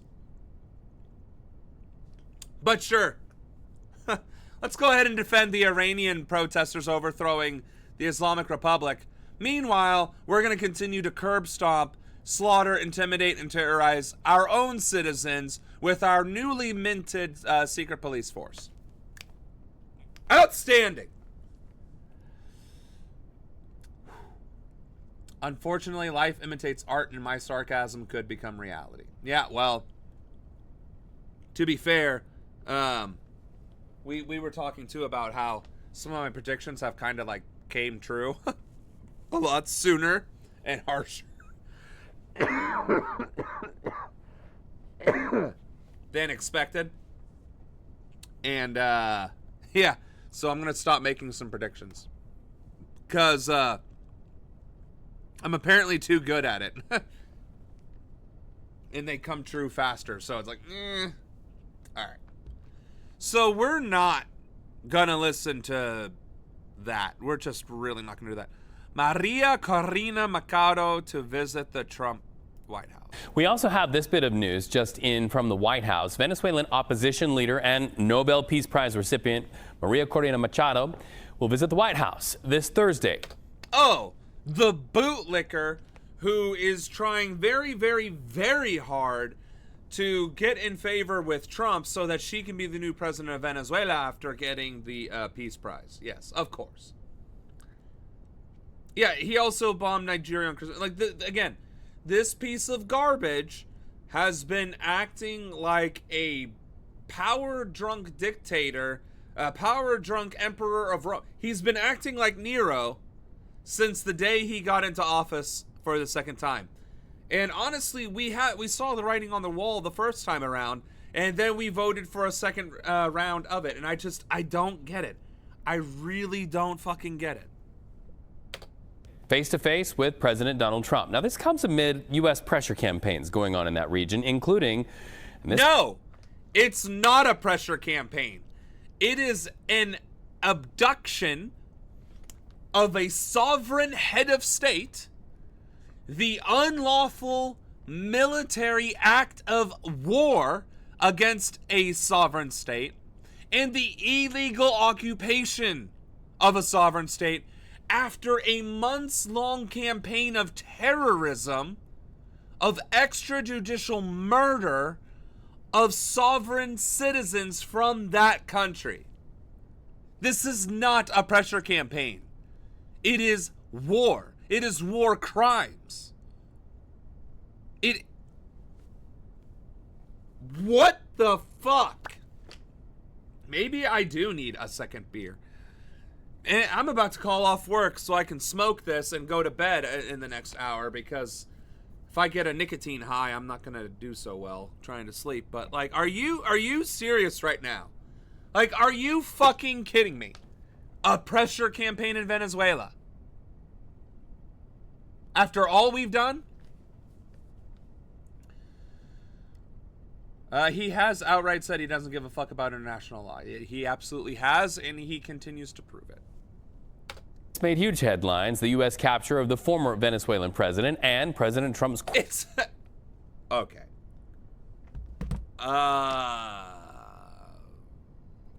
CBS, ABC, NBC, all these C mainstream news networks have been hot garbage today. Absolute fucking propaganda. He hasn't gone but 21 seconds and has already falsely reported on what's going on in Venezuela like 3 different ways from Sunday. This is insane. Quest to shape the future of the oil industry in Venezuela. Live now to Pasat Madavi, Director of Energy Governance at Studies at UC Santa Barbara. Good to talk to you. So President Trump hasn't signaled that he thinks Machado should lead in Venezuela. So what are you looking for to be accomplished in this meeting? Well, thanks for having me on. You know, I think the president may be talking to her about her vision for the country. In particular, he may be interested in her plans for the oil industry. What kinds of... And you know what? I just cannot. We're worried about the oil industry. We want that oil. We want that black gold. I tell you what, brother. Jesus Christ. Can we stop being blood-sucking vampires for 5 seconds? And the fact that the news continues to circle around the fact that it's about oil because the oil industry itself said, we don't want to deal with it. Like, are you kidding me? Like, we are brazenly admitting on the international stage that we only want Venezuelan oil, and we've committed several war crimes and crimes against humanity to get it. And now that we have it, we don't know how to actually get it back to us. And so now that's the news story. Right? They're not even pretending anymore. And in fact, they're almost like they're getting to the point of like bragging about it, being cocky and condescending about it. Well, of course we're gonna take their oil. Of course, it's our oil. It's basically ours. Like 50 years ago we started the development. Things changed, and it's still basically ours because we were there at one point. Like, what are you fucking talking about? Well, actually, no, that is the current argument. So never mind. Iraq and Afghanistan, they have weapons of mass destruction and we need to defend our nation because our freedoms are being threatened from over there. Yeah, we're not even attempting. We're not even pretending to do. Like, notice how the excuse to get into Venezuela was WMDs and fentanyl and drugs. And now we're just threatening to take over Greenland because Cuba, because why not? Colombia, because why not? Now we're threatening Canada because why not? So, because why not? Evidently, the world didn't stop us from invading Venezuela, despite not caring about the excuses. So why even bother making excuses? Why, honestly? So this administration is no longer even pretending to make excuses. Like, nope, we want Cuba. Why? Because we want it. We want Greenland? Because they have minerals. And we're going to build a techno dictatorship out there with Bill Gates and Elon Musk. Like, we're not even attempting to justify or come up with an excuse. We're just like, nope, we see it, we want it, we likes it. Oh, I sees ya, I likes ya, and I wants to have ya. Now, the way I sees it, we can do this the one of two ways. The easy way or the hard way. But either way, I'm gonna has ya. Sorry, I didn't realize I was quoting the Boondocks there for a second, but that's for all my fam. Okay. So, how much more imperialism are we going to listen to today? Now, to the new report on a U.S. strike against an alleged drug boat, detailing how the military may have disguised... What? We're still attacking Venezuelan fishermen? Fucking why? We already got Venezuela. Why are we still murdering fishermen? Why are you... Okay. I mean, the president is a rapist after all. It's the same mentality. Spitting. This plane is a civilian aircraft in a way that violated the laws of war. Chief Global Affairs anchor Martha Raddatz has the story. Good morning, Martha. Good morning, George. This morning, more controversy over that U.S. strike on a suspected drug boat last September where survivors... Oh, we're still talking about the one in September. Okay. Buddy, it's a war crime because there was no intelligence attempted to even be gathered in the first place. Again, it might not be necessarily the same thing as due process, but you still have to make sure it's a lawful target, which is essentially due process, but in wartime scenarios. All right. U.S. President Donald Trump says his country will acquire the Danish territory of Greenland. That's despite Denmark saying the island is not for sale, and Greenlanders saying they have no desire to become part of the United States. And let's be real for a second. Like, let's be real for a second. Why would Greenland want to be part of the United States? They already have universal health care. They already have universal education. They have their homes and their government structure and this, that, and the other. There is nothing that the United States is offering that Greenland does not already have or has better than. Okay? And America already has a military base on Greenland. They already have a secure foothold on the island. I mean, it's a big-ass island, but I guess it's still considered an island. So yeah, again, we all know why we're trying to get into Greenland, or this administration is, for the minerals. But the fact that the argument is they're going to be better off as Americans when they're going to lose an astronomical amount of their rights and privileges and benefits from not being American because our systems suck in comparison. And the fact that they're trying to bribe Greenlanders with $100,000 apiece, and they're still like, nah, I'll keep my free healthcare and education, thanks, but no thanks. It's just... Russia actually managed to earn Crimea's entry into their country through a referendum. Crimeans, former Ukrainians, were so disgusted with Ukraine or so enticed by Russia that everybody in Crimea voted to leave the Ukraine and join Russia.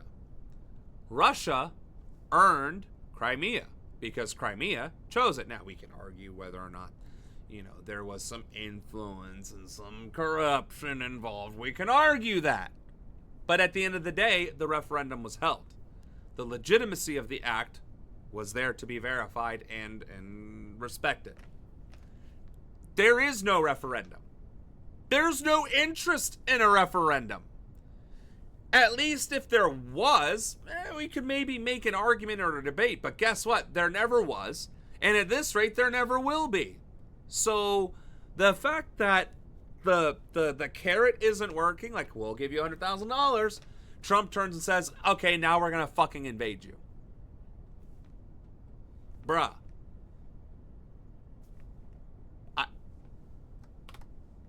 Anywho, let's hear this.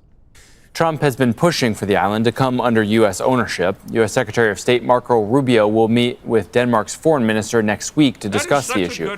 Trump had suggested buying the island from Denmark. At one point, he even threatened military action. If we don't take Greenland, Russia or China will take Greenland. Which is, okay, so that's the statement, right? That's the argument. If we don't do it, somebody else will. Bro, Russia and China have zero interest in Greenland because it would spark World War III because of the NATO alliance that you are fucking with. Criminy. Yeah, they have better free market capitalism because of better competition. Right. Hey, is this admin on a quest to acquire as many war crimes as possible? Do they have like a list of war crimes and they're trying to commit them all? Definitely seems that way. And I am not going to let that happen. Is there any deal they can offer you? Either like yeah, sure. I'd love to make a deal with them. It's easier. But one way or the other, we're going to have Greenland. Greenland does not want to see Russia or China take over. They don't go there. It's very far away from Greenland. And Greenland, basically, their defense is 2 dog sleds. Do you know that? You know what their defense is? And then you got this bitch smiling in the background, laughing at the quip.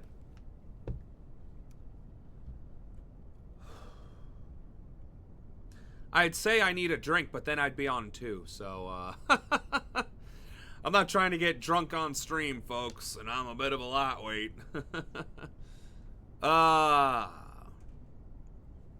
Just brazenly insulting a whole country.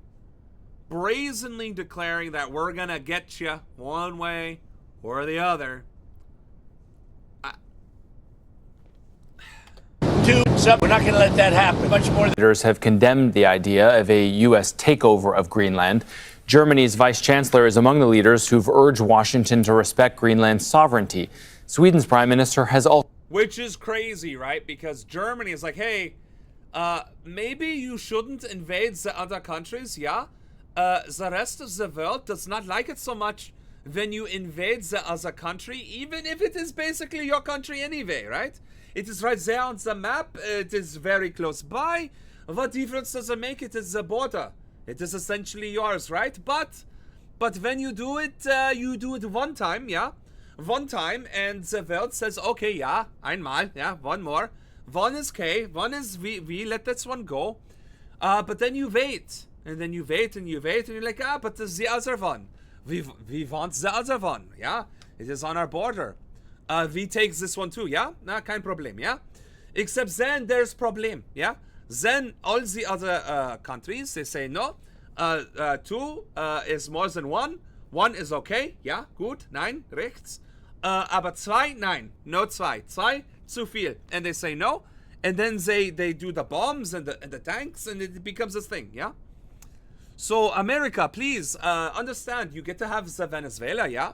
You get to have the Venezuela, the oil, the cargo ships, but you must leave Greenland, yeah? The Grünland, yeah?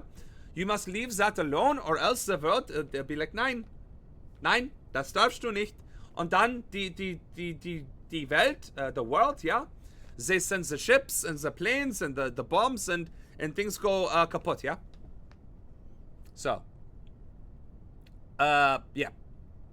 That's how fucked that the historical relevance of Germany telling America to stop invading other countries cannot be emphasized enough. Right. Literal bullying. America will be kicked out of NATO if they go ahead with it. In fact, didn't Trump threaten to leave NATO at this point anyway? Right? So 6 of one, half dozen of another. Well, it's actually ironic because it's like America getting advice from the teacher who got their advice from the elder, which was actually from America. So it's like this secular argument of genocide and imperialism going round and round and round. Also weighed in. The U.S. administration's threatening rhetoric towards Denmark and Greenland is rightly met with very sharp criticism. Sweden, the Nordic countries, the Baltic states, and several large countries in Europe are standing together in support of our Danish friends. The United States, on the contrary, it should thank Denmark, which has been a very loyal ally over the years. Yeah, and thank Denmark for not invoking Article 5 or 2 or 4, whatever it is in NATO, to galvanize all of Europe to turn its guns against America for even threatening to invade Greenland, which should invoke it regardless. So, I mean, honestly, we're probably weeks. No, wait, I shouldn't do predictions because then it'll be days. We're years away from World War III and invading Greenland. Years. Maybe that'll buy us a couple months. No, but seriously, at the rate this administration is going, it very well seems as though some sort of action against Greenland is inevitable. I'm really and truly hoping it's a very long time out and that Europe can do something with this administration to get their head out of their ass, but Zaynatu, WW3 not coming, not gonna happen, big dog, I'm on it. Yeah, I mean, buddy, I'm working on it too. We're all working on it, aren't we? I mean, those of us that are steadfastly, vehemently against this administration are trying to think of new and more imaginative ways to resist it. You know, I know there are many people that are willing to fire the first shot against ICE and call it a day. I know there's people running for office. I know there's people organizing. I know there's people donating. We just need more numbers. And maybe we need that visual representation that there are much more of us than there are of them. And I think once that starts becoming known is when I think this administration starts to truly falter and fail.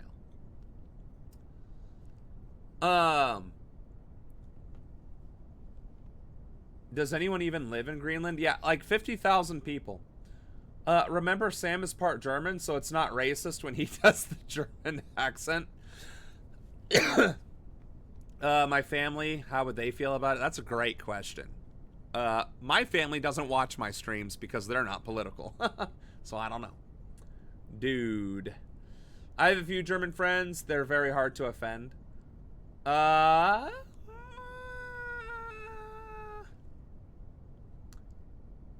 No, there's only 50,000 people in Greenland. Like 55,000 or so.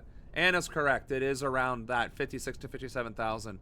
Greenland is a very large landmass, but it's Arctic. So there aren't that many people that want to live there. And again, the Vikings named it Greenland to encourage people to emigrate to it. And that's why they named Iceland Iceland, because it was beautiful and they didn't want people to move to it. From your lips to Spaghetti Monster's ears. Maybe we should just take it. Yeah, well, evidently that's the idea, right? And I'm going to assume that Zaynetyu is being a funny haha, like S4 was earlier, because my banhammer finger is strong right now. It's got the click, ban. So let's use emojis if we're being sarcastic. Can we agree to do that? Can that be a channel rule? If you're gonna sarcastically say something fascist, just throw some emojis in there, please. Oh, trust me, I've had those debates. I have 1,000%. You didn't use emojis up in the first one, did you? Oh, it deleted your chat. So I guess I can't prove nor disprove that. Like I said, safe word is emoji. All right.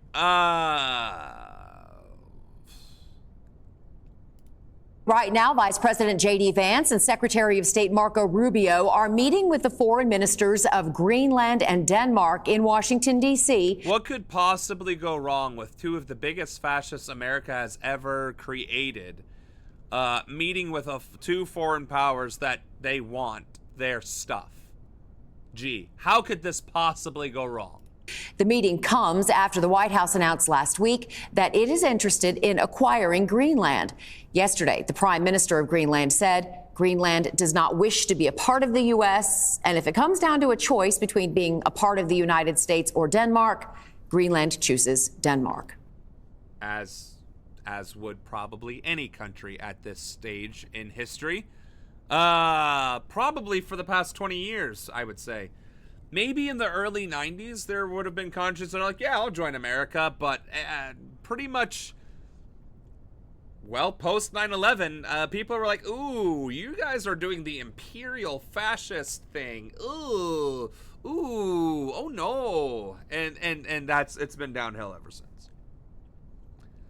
Oh, let's see what the BBC has to say. Breaking news in the last few minutes as President Trump is renewing his claim that Greenland should be controlled by the United States.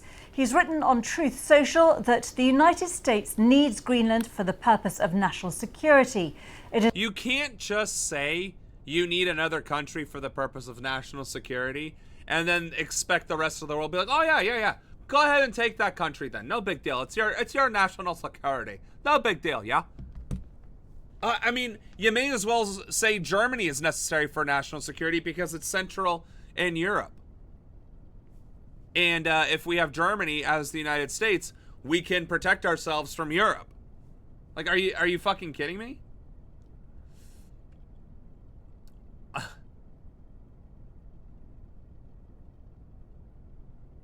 I'm not down for taking Greenland.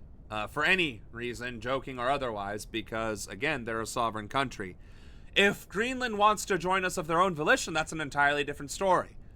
But taking another country is unacceptable and intolerable. This is the worst timeline, those two fucking douchebags. The UK is deeply distrusting of the BBC over the last couple of years. Yeah, because they are fucking mouthpieces for propaganda. I would be deeply distrusting as well. I hate that all the statements are made from that goofy Truth Social. Right, exactly. It's like he's legislating and dictating policy from a social media account. His social media account, no less. It is vital for the Golden Dome that we are building.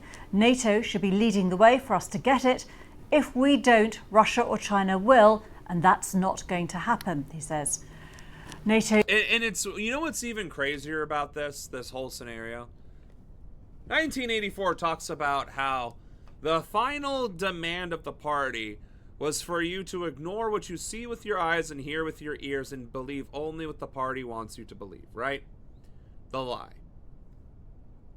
I am honestly convinced that Trump heard himself say this before or heard somebody say it, didn't question it, and now believes it. I think he genuinely believes it's necessary at this point. I'm not saying it's justifying it.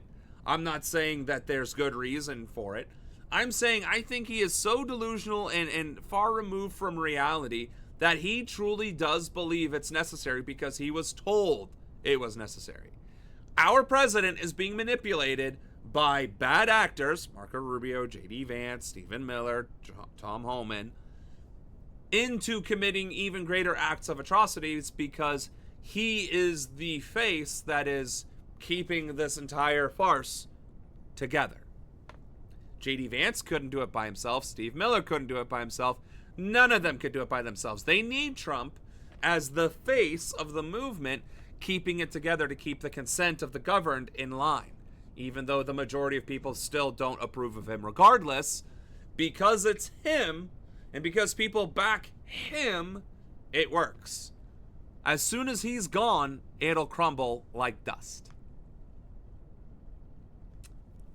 Yeah, free Greenland, exactly.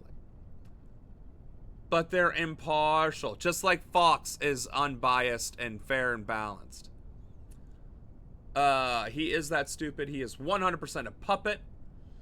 Someone in his admin told him, probably Steve or Marco, he's too dumb to be this manipulative. True, I 100% agree. He is easily manipulated. Greenland has survived without America to begin with.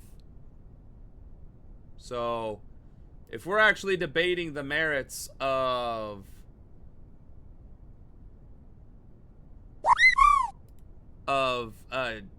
taking another country, then we're gonna have issues. Thank you for the follow, Paul. Welcome to the stream. All right, okay. Let's see. It becomes far more formidable and effective with Greenland in the hands of the United States. Well, these were the posts on Truth Social in the last few minutes, and it all comes as the US Vice President J.D. Vance is due to host the Danish and Greenlandic foreign ministers at the White House in the coming hours, as well as their US counterpart Marco Rubio. The focus of today's talks is the future status of the world's biggest island, Greenland, which is a semi-autonomous territory of Denmark in the Arctic. Denmark insists Greenland is its sovereign territory, a position supported by major European powers, including the UK and France. For more on this, our Europe editor Katja Adler is in the Greenlandic capital Nuuk for us. Donald Trump says he wants Greenland. He says he has to have Greenland for national security reasons. He claims that if the US doesn't take Greenland, then China and Russia will. You have the Greenlandic foreign minister and the Danish foreign minister who say, no, I mean, you can't touch our sovereignty. So, I mean, there's not going to be much to discuss. And there, the conversation could get very difficult. It depends how the White House has planned today's meeting in a spirit of compromise or confrontation, because there is room for chat. If national security is Donald Trump's real concern and priority here, then NATO allies, I mean the US and Denmark are in NATO and therefore Greenland as well, have been scrambling to come up with other proposals to say that they can boost the security around this island. The coastland is particularly important. I mean, it is the biggest island in the world, but 80% of it roughly is ice sheet. But around the coast, you have waters that are really key for monitoring the comings and goings of Russian ships or Chinese ships, but most of all, Russian submarines. So NATO says it has an answer for that, and the United States doesn't need to go it alone. Is Donald Trump thinking about economic security here? Because this island is rich in natural resources. If you're looking at rare earths and minerals, something that not just Donald Trump wants, but every other global leader, perhaps he's interested in that. While Greenland and Denmark could offer investment opportunities. But again, if it comes to the sovereignty question, then it's a no from Denmark, a no from Greenland. But Donald Trump says, yes, he has to have it. So, you know, let's see what actually happens at the meeting today. Yeah, evidently this meeting happened today. So do we have that video? Because why debate it? Why talk about we just should cover the outcome. Yeah, let's invade Alaska. Oh wait.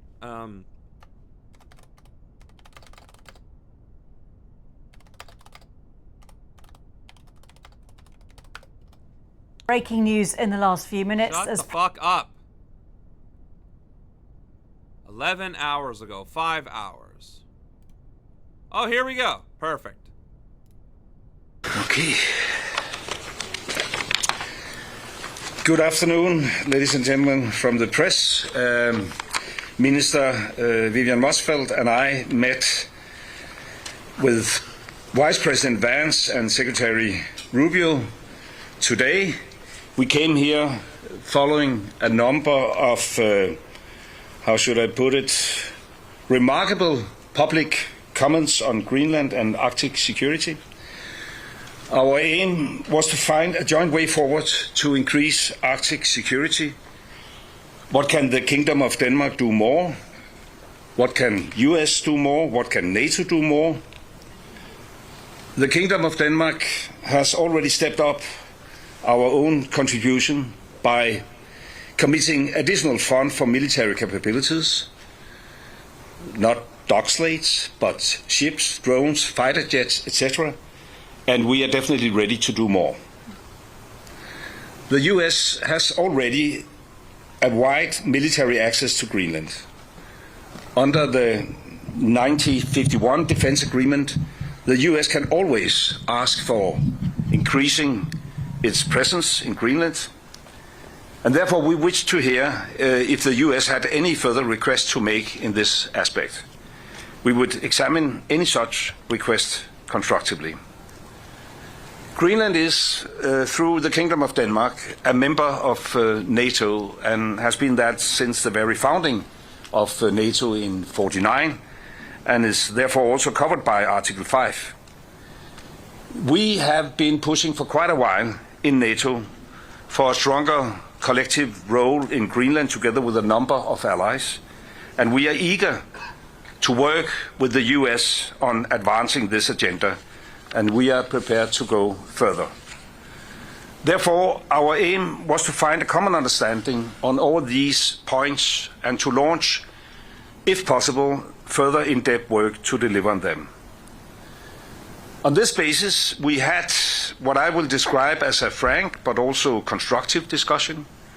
The discussions focused on how to ensure the long-term security in Greenland.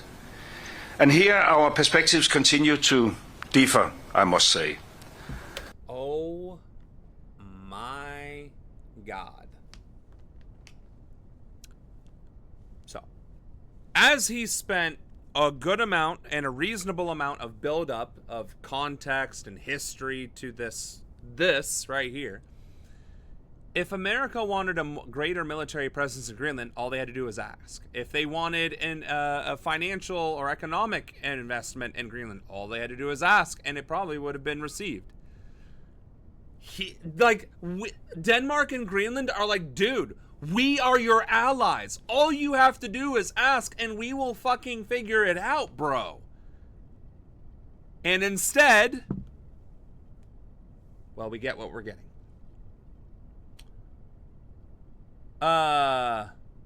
This is a stream, not a democracy. It's an anarchy-semocracy. Oh, so we did end up banning him. I was gonna ask, like, at what point do we... The other thing that's funny is you can swim to Russia from Alaska, but Greenland, which is surrounded by allies, is a security risk. Right. The lady looks indigenous. Yeah. Did you hear ICE were going to raid a reservation? Yeah. I think I heard that, or that they actually have been targeting reservation, like near reservations, and attacking indigenous folks. I mean, honestly, this is Worldwide Wednesday, so we're not going to cover that per se today. But the fact of the matter is, if America is invading Venezuela unchecked, threatening Greenland checked but not really stopped, and is now threatening Cuba, Colombia, and various other countries across the globe, while engaging in acts of terror against their own citizenry in America, while targeting and racially profiling immigrants and people of color, why not go after the indigenous tribes and finally put to rest the cowboy and Indian wars, right? And that's, I think, the goal. I think the goal is to truly eradicate the remainders, all of the remaining reminders of U.S. failures, of U.S. compromise, of U.S. whatever that wasn't pure white supremacy and colonialism. And I'm disgusted, I am disturbed, I am infuriated, I am enraged, but I am powerless as a citizen. As it turns out, we all are, as individuals. But if we can band together, or if some of us can make it into Congress or the Senate, or into a mayor's office, or somewhere where these assholes are operating, we can start to fight back and push back. So again, strengthen numbers, strengthen power and unity and conformity. Well, not conformity, but like exercising our authority for a common cause. If we can do that, we can put a stop to this. So my only thing is, I really hope that our ability to organize is faster and more efficient than their ability to terrorize and destroy. And currently, it is not. But hopefully, as my campaign continues on and progresses and develops, whatever infrastructure I develop here in Ohio, maybe it can expand throughout the United States. That is my hope. The president has made his view clear, and we have a different position. We, the Kingdom of Denmark, continue to believe that also the long-term security of Greenland can be ensured inside the current framework, the 1951 agreement on the defense of Greenland, as well as the NATO treaty. For us, ideas that would not respect territorial integrity of the Kingdom of Denmark and the right of self-determination of the Greenlandic people are, of course, totally unacceptable. And we therefore still have a fundamental disagreement, but we also agree to disagree. And therefore we will, however, continue to talk. We have decided to form a high-level working group to explore if we can find a common way forward. The group, in our view, should focus on how to address the American security concerns, while at the same time respecting the red lines of the Kingdom of Denmark. We expect that such a group will meet for a first time within a matter of weeks. And then I will pass the floor to my colleague from Greenland. God damn it! Didn't I say that it's inevitable that we're going to invade Greenland and that it's a matter of months or weeks?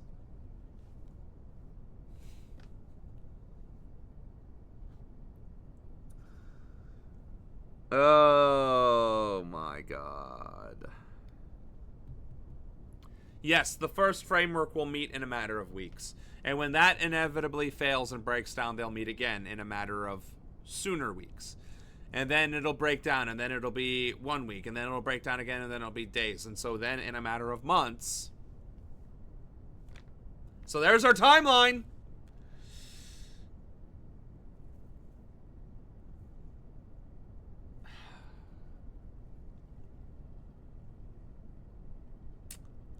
Where are they going to deport Native Americans to? They're not. They're going to murder them. That's what's going to happen. They're going to straight up murder them because, again, reservations are sovereign territory to the tribes that they belong to. So if you murder them, it's basically an invasion and a military occupying force. So they won't be deportations. It won't be captures and arrests. It will be murder.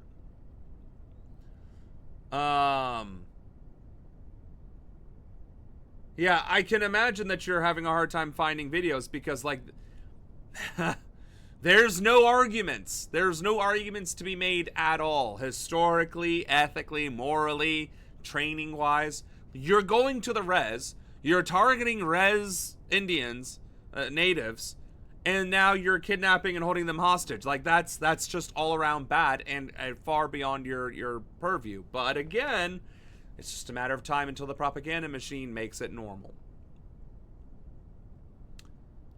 So Cooked is correct. World War III by June? Definitely seems likely. Okay. Well.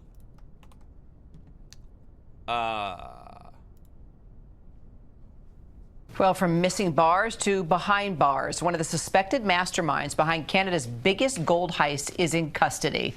Arsalan Chaudhry is facing a slew of charges after police say he helped orchestrate the theft of 6,600 gold bars from Toronto's Pearson International Airport. Chaudhry is one of the final suspects to be captured in a years-long investigation dubbed Project 24 Carat. Our chief investigative correspondent, Erica Tursky, is here with more. So, Aaron, police say that they think this was an inside job, right? And that this former Air Canada employee is still at large? Yeah, he was the warehouse manager at the time of the Air Canada warehouse at Pearson International Airport. And it's thought that he was the one who helped facilitate one of the world's largest gold heists. $15 million worth of gold seized, and most of it has never been recovered, but for the few crude bracelets that you see on your screen. But our cameras were there at Pearson International Airport today when the suspected ringleader of this operation, Arsalan Chaudhry, was arrested. He had just flown into Toronto from a flight from Dubai, part of an arranged surrender with the authorities in Peel, the Peel Regional Police that covers the airport. And they've been investigating this ever since it happened for the last. So dude got away with it for 2 years, moved to Dubai. Dubai probably doesn't have extradition treaties and then surrendered himself anyway? Like, I don't... Bro, I would just stay in Dubai. Also, how... Like, when you hear things like gold heist or robbing the Louvre, you're like, what kind of quirky fantasy novel is this? Like, what kind of Netflix special are we watching right now? And it's happening in the real world. People are still stealing gold. People are still stealing the crown jewels. I'm not even mad. I'm not even, like, honestly, the Louvre heist, chef's kiss, because you did that on the tail end of the No King's March that also occurred in France, and you stole the crown jewels. Like, that's just epic. But these guys just, you know, pulled an Ocean's 11 and stole a bunch of gold from an airport. Like, why would you transport gold in a airport warehouse in the first place? Like, come on. Shouldn't you be doing that under extremely armed security, like with the military or something? Like, come on. You're begging to have that shit stolen. And somebody did. And there's still people getting away with it. I'm waiting for that Netflix special.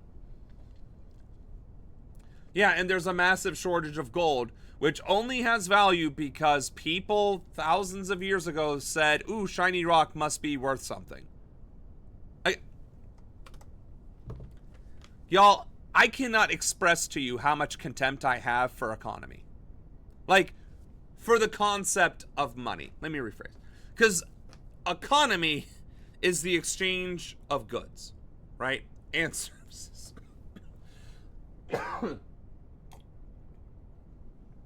Right?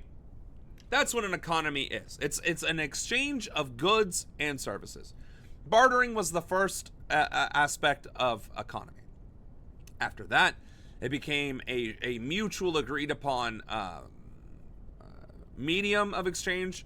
Sometimes teeth, sometimes bones, sometimes shiny click-clacks, seashells, peppercorn, tobacco leaves. I think whiskey was actually briefly used as money in America.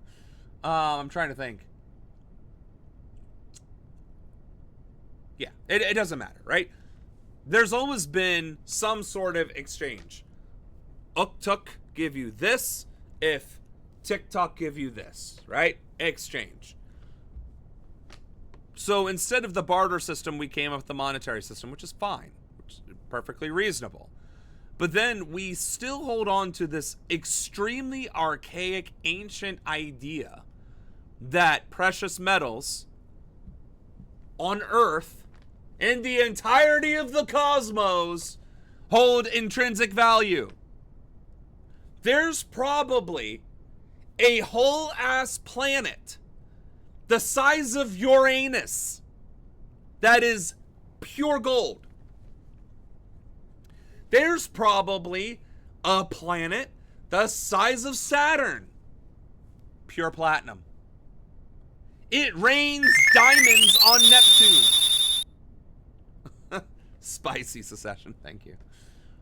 It literally rains diamonds on Neptune.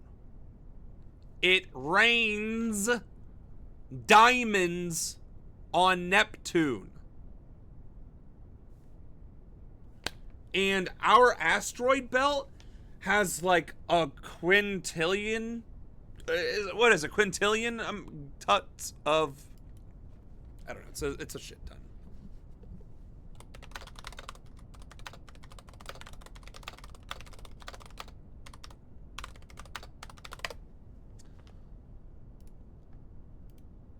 So, Jesus Christ. Come on, give me a fucking article, you piece of shit. Okay, fine. Asteroid mining. Minerals in space.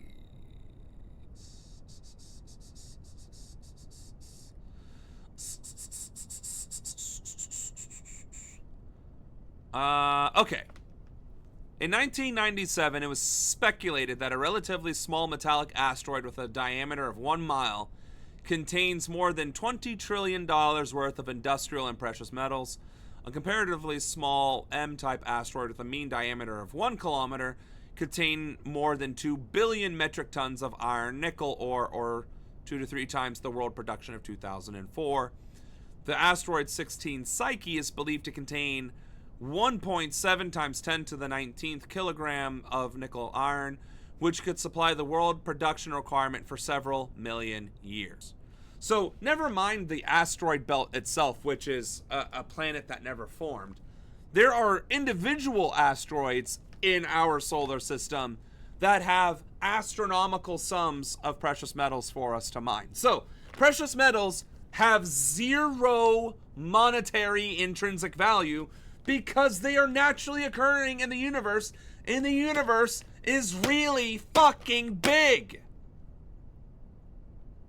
Well, Sam, how are we going to go to the medium of exchange then? We already do. It's called fiat currency. It's $1 because I fucking say it is. And you agree that it is. And so now we are using this $1 to exchange for goods worth $1. And 10 of those dollars gets you goods worth $10. And we also mutually agree, due to the laws of supply and demand, that it is $10 or $1 or whatever else. The best thing we could do, I was going to say as a global society, but then I'd look like a hypocrite for banning people, right? But here's the thing. Humanity will eventually evolve into being one race, nation, people, whatever, right? Like one umbrella, where we are no longer Americans or Russians or Chinese or any of that other stuff, or black or brown or whatever, right? We are human beings from Earth. That is an inevitability. Just as it was inevitable for us to form tribes, it was inevitable for us to become one species under a common cause. Yeah, we might fragment here and there and come back, fragment, come back. But fundamentally, we are going to become the human race of planet Earth. So, with that in mind, and the fact that the international exchanges already to a degree do this, they utilize the US dollar as the primary medium of exchange and base all other valuations off the US dollars. Now, since the past 10 years, it has actually become the Chinese yuan that has been used as the medium of exchange in international exchanges, which means all values are based on the Chinese yuan. Either which way, a universal currency would probably do more for international world peace than literally anything else that we could do. That one thing, that one agreed upon currency could change so much for the world at large. Yeah, will there still be strife over natural resources? Sure. And political ideologies? Sure. And religious and this, that, and the other? Yeah, okay, fine, yeah. But that one currency could truly revolutionize the way we interact with each other and fundamentally be a shift in ending those disparities between nations, cultures, and groups. All of that to say, where did I go with this? Stealing gold and have it being considered a scarce metal is insane, because gold in the Earth's crust, like the gold that we are able to mine, is only up to like a mile deep or so. Like, I think that's our mining capabilities, is about a mile. Maybe it's a couple miles, it doesn't really matter, but the crust is what, 120 kilometers thick? And if you breach that, well, let's just say we're not gonna have a good day. But there is more gold within the mantle of Earth and beneath the area of the crust that we can actually get to than we have ever encountered throughout all of history. So it's not that gold is precious or that it is scarce, it is that we all collectively agree that it is and are making it a fucking problem because of this made-up thing called currency. Hence why I will root for the robbers, because I think it's hilarious. Oh. This morning, Fantastic. A man is in custody after driving this U-Haul into a crowd during a rally in Los Angeles to protest the Iranian government. Of course it does. Of course it does. A U-Haul truck drove into a crowd of demonstrators in LA during an anti-Iranian regime rally in Los Angeles. Of course it did. It's anti-Iranian, so I don't know. Is that pro-protesters in Iran? Either way, the right-wingers are running over protesters. The very thing that they were accusing Renee Good of trying to do against ICE agents and saying was unequivocally bad. Video shows the chaos as the truck moves through the protesters. The truck bearing signs reading "No Shah, No Regime, USA. Don't repeat 1953. The crowd eventually pulling the driver out, attacking him, but police report no serious injuries. It comes as President Trump considers possible military action in Iran, with the human rights group now claiming more than 500 people have been killed during a government crackdown on protesters. The crowds are angry over the state of the economy and record high food and gas prices. Because of the U.S. sanctions that caused them. And they're, anyway, barely even covering that.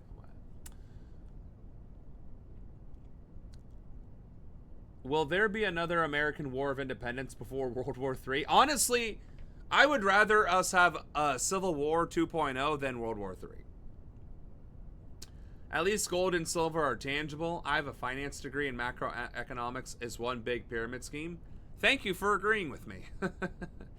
This will be the first time that I will actually disagree with you. I have less of a problem with gold and silver because they're tangible and they're actually rare. But we can't get our hands on the asteroids. Twitch chat is too slow. No, I was going on a rant. That's okay. I think we will destroy ourselves before we get there. Probably true. It took us decades to get to a universal phone charger, Sam. True. 100% true. And I think the iPhone is still refusing to comply. Oh, there were a few ICE agents that cold-rolled peaceful protesters. Which, again, that's the least of the things that they've done to peaceful protesters, right? But here's the thing, right? They're tangible and they actually are rare on Earth based on the way we can get them now. But if we can get access to any of these asteroids, they stop being rare overnight. And the value of silver and gold crashes, as does the economies that are backed by them, which means the economies are fucking fake. And your degree is fake. The economy will inflate because why? Why? Why will it inflate? Because people will see bigger number and refuse to withhold. True, people will double down. We agree. We 100% agree. Honestly, I think economics should be a sociology type degree, like a humanitarian, a humanities degree, because honestly, economics is really just people's emotions about the value of things, to include currency. I'm not saying we need to go back to a bartering system, and I'm also not saying that we don't need to have a agreed upon medium of exchange. I think if we had a global dollar, that would be perfect. And if we set the value of the global dollar and the cost of goods to the global dollar and did not allow capitalists to raise prices, we would thrive. We would fucking thrive. Because the medium of exchange is ingrained in us for the past 12,000 years or longer. I mean, because of bartering, right? So it's not like eventually we're going to evolve past the need for the medium of exchange. We will produce things because we need them, and we will use them because we need to. And the things that are considered luxuries or extras, not needs to haves, wants versus needs, we will still produce them, and we will still use them as we want to or need them, right? So it's like human greed as such is only being driven by capitalist enforcement and reinforcement of consumerism. But once you get rid of that, people will just be like, oh, I can just take this book off the shelf and read it? Hell yes. And not be like, I need to grab all these books so I can read them all. That's capitalist consumerism versus Ronanism? Okay, we came full circle to common ground. Until that day, I'm going to use my degree to get rich. Absolutely. Also, unrelated, I could use a lot of money to run for Congress.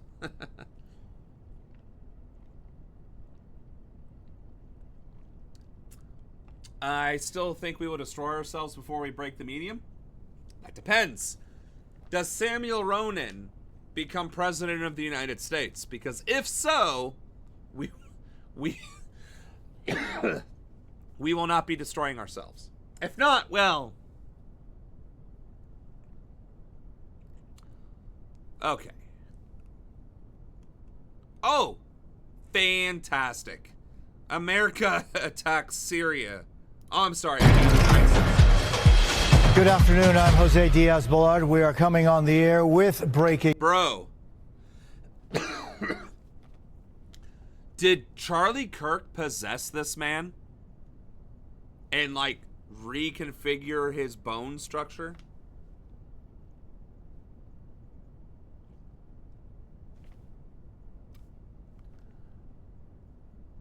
This guy is a Cuban Guasano. He looks like the Cuban Charlie Kirk. News at this hour, the United States carrying out strikes against Islamic State targets inside Syria. Let's take a look at this video. You're seeing these airplanes there. This is video of those strikes according to the U.S. military. The Pentagon says this is another round of retaliation after 2 U.S. soldiers and an American interpreter were killed during an attack back in December, the 13th. So we're retaliating because of something we already retaliated for back in December. So we're just unilaterally attacking Syria again. Copy that. So ISIS is back. Go figure. Why are we still in Syria? Great question. Of December. I'm joined now by NBC News correspondent Julie Sirkin. She is in West Palm Beach, I should say, traveling with the president. Julie, what do we know about this?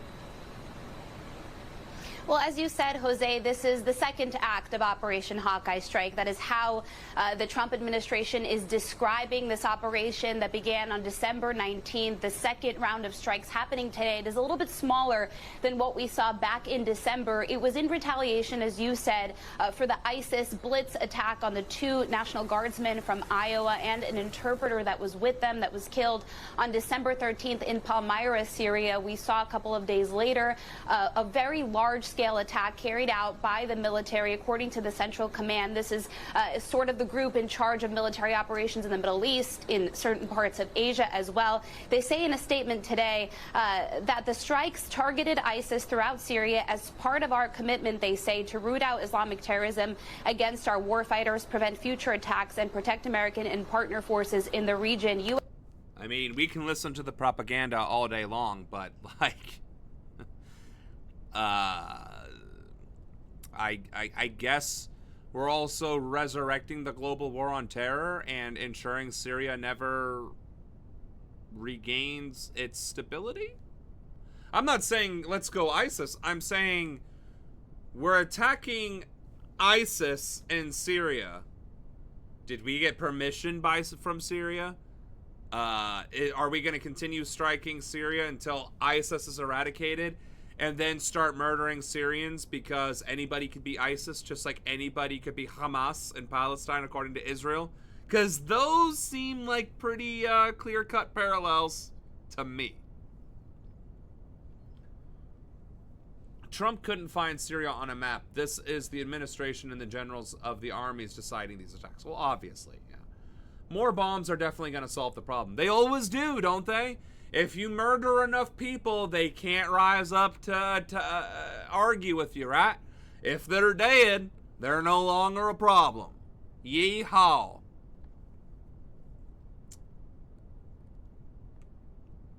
Oh boy, this should be interesting. During Beijing's icy winter, customers who can afford the premium price tag shop at this store. Sales in China helped the Canadian retailer become a billion-dollar business, despite years of diplomatic tension. I hope the 2 countries can live in peace and harmony. This is the common wish of most people. Rebuilding ties is the goal of Canadian Prime Minister Mark Carney as he heads to Beijing. State media have called the visit, the first by a Canadian leader since 2017, a new starting point for both sides.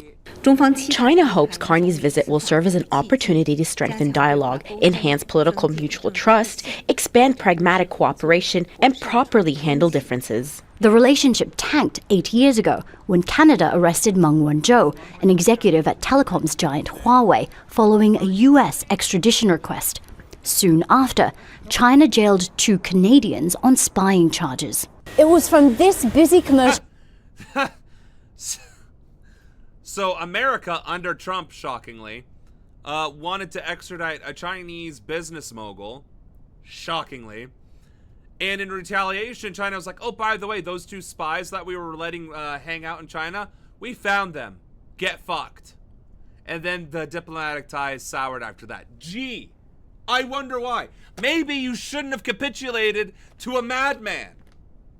God almighty. Well, it's working as in Palestine, as you said, right? The violence, right? I'm still pissed off at the death of Hawaii. They were great phones. Well, you know, great phones, bad business or bad leadership. I mean, it is what it is, right? District in Beijing that Canadian Michael covered was suddenly taken and... Okay, I just gotta say, this is Beijing, China, right? Do you notice something about this clip right here? Just take a look, take a look. Look at how clean everything is. It is pristine. And I don't care where you are in America. I don't care how pinky out, ritzy, hoity-toity the district, the city, the place you're going. There's always trash on the ground. No matter where you are in America, there is trash on the ground. The signage, even in a ritzy place, some of it might be a little scuffy. 1 or 2 of them might be a little whatever. And these are in nice places. Like in Columbus, Ohio, Dublin. The Dublin shopping districts are probably one of the nicest ones, right? Pickerington, Easton Mall. You are still going to see trash, and you're still going to see elements of degradation in those areas. But look at this shopping center in China. Immaculate. Pristine. Just throwing that out there. This is the way we Americans portray ourselves, and the way we actually are is the way we portray China. And it's obvious where the truth is. Detained by Chinese state security officials in December 2018.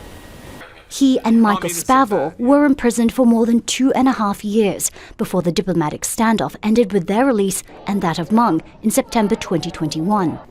Liam Mather works closely with the Canadian business community in China and says the incident caused a collapse of trust.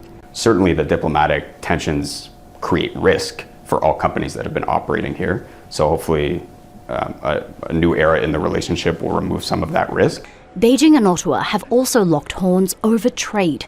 In October 2024, Canada imposed a 100% tariff on Chinese electric vehicles after a similar move by the US. It also placed a 25% duty on steel and aluminium. Beijing retaliated with a 76% levy on canola seed imports and a 100% tariff on canola oil, meal and peas, a heavy blow to Canadian farmers. So wait a minute. Trump initiated the tariff war. Trump tanked the global economy. And Canada, in its infinite wisdom, was like, you know what, fam, that sounds like a great idea. And China was like, bet. And actually crippled the Canadian economy. That's fucking hilarious. Experts say Carney has... Honestly, I thought so too. I was today years old when I found out that Canada is also full of morons. little choice but to move closer to China. He's pledged to reduce his country's reliance on the US in the wake of President Donald Trump's tariffs.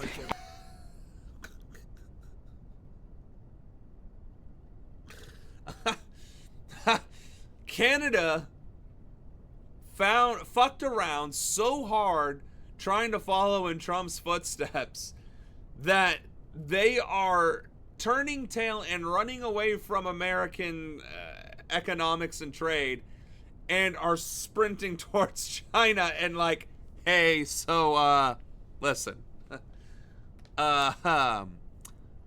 we fucked up. You know, we made a mistake, you know, mistakes happen, and, we're very sorry, don't you know, and, we would like to unfuck ourselves, please, and get back into the good graces of Beijing, don't you know, so we can have nice things again, don't you know. Canada is just slightly less dumb than the US. China has all the fucking power now. Exactly. Like, again, China is winning the war that America has been waging, which is the economic war, the economic supremacy war. And America was winning and could have continued winning, but instead it focused on imperialism instead. And China was like, oh, you're going to stop influencing global economic trade? Great. We've been dying to dust off the old playbook that we've been using for the past 3,000 years. China has been manipulating regional and global trade for 3,000 years. 3,000 years. I don't know what else to tell you about that. I feel like that kind of speaks for itself. Wow.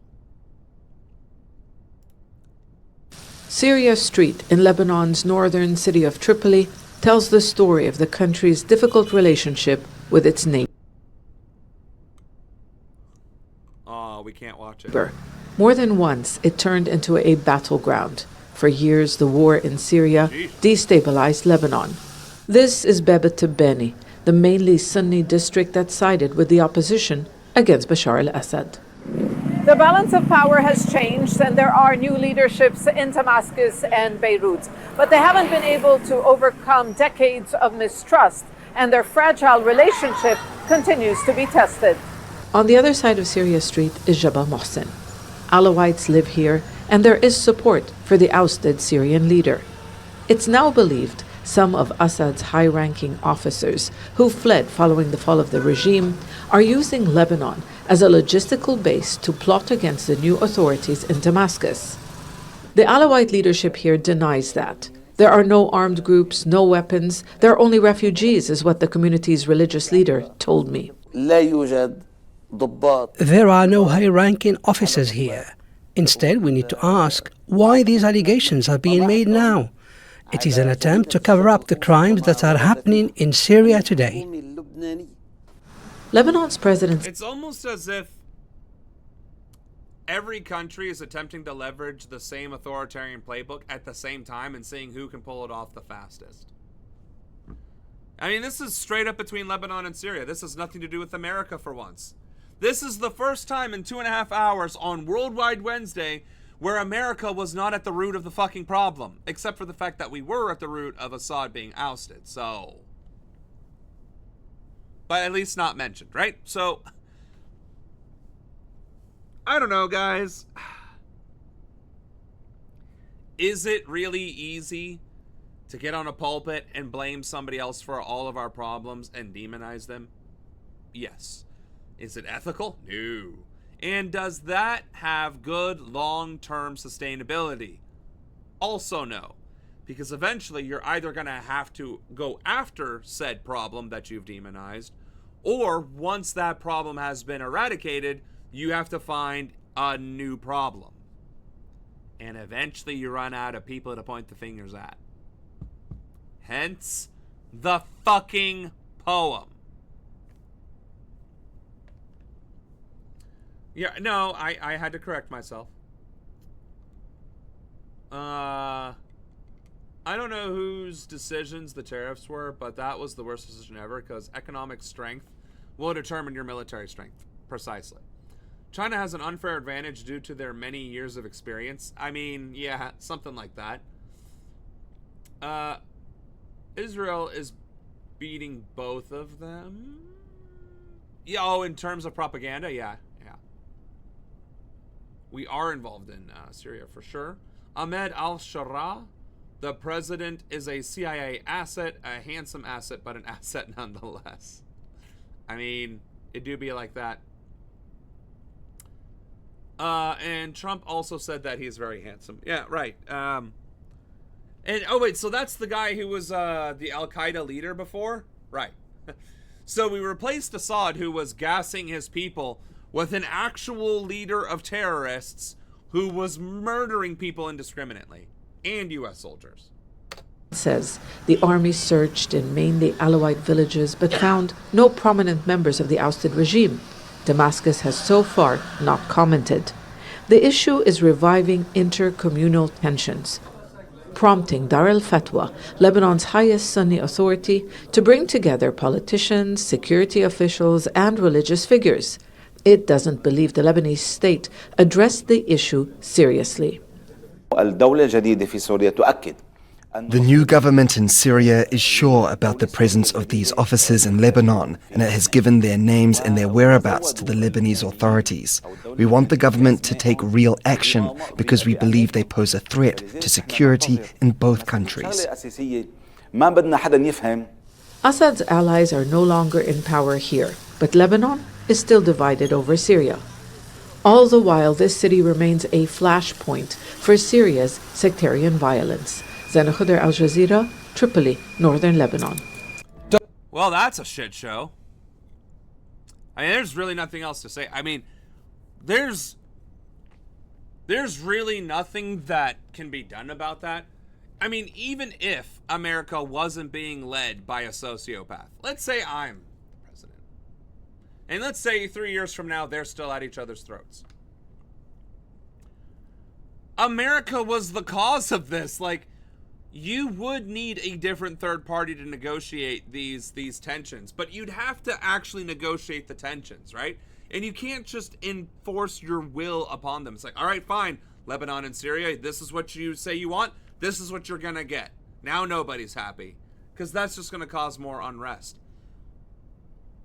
Again, international diplomatic conflict between two different nations that has nothing to do with Western hegemony is not our fucking business. But the fact that those countries are now at each other's throats because of our intervention means that we are responsible for attempting to resolve this. But with what legs do we have to stand on? That's the fucking question. And again, you'd have to really dive deep into what can actually resolve these issues that we ourselves helped create.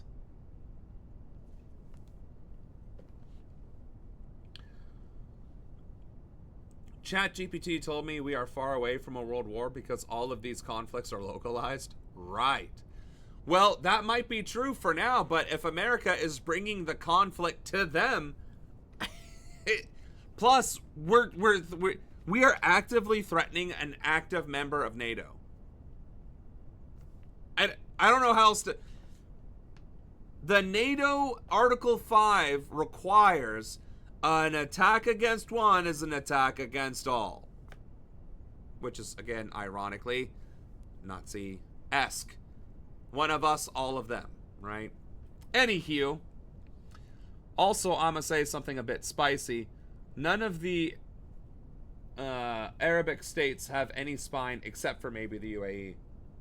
I mean, I think Iran has pretty strong spine, but then the CIA and Mossad got together and caused the country to collapse. So, doesn't that mean technically America will be attacking itself if it attacks Greenland? You would think so. But hey, actually, we are attacking ourselves. We're attacking ourselves in advance of attacking Greenland, because what do you think ICE is doing? The fact that the National Guard has been deployed in our own cities and now become normalized. We're already testing the waters of attacking our own citizenry. And let me tell you, folks, Ohio's a stand your ground state. Putting that out there. 머리를 보여드리고 싶어요. If you want to get ahead at work or even romantically in South Korea, good hair is essential. 이게 저의 본 모습이죠. 대한민국 땅에서는 This is who I truly am. I would 머리를 보여드리고 싶어요. Bruh. This man went from BTS to call security. What? Bro. I am so sorry. You are an extremely handsome Korean man. And your jeans did you dirty, bro. Wow. He's looks maxing. I wouldn't be able to take one step outside my home like this. When people in society see me, they immediately feel a sense of rejection, pity, and psychological discomfort. Yeah, I do feel pity for this guy. And I am psychologically discomforted. I feel empathy for this man. I do not want to lose my hair. I am not mocking him. I'm not picking on him. I feel absolute sympathy for him. This is a cruel twist of fate to a man that would be otherwise unjustifiably handsome.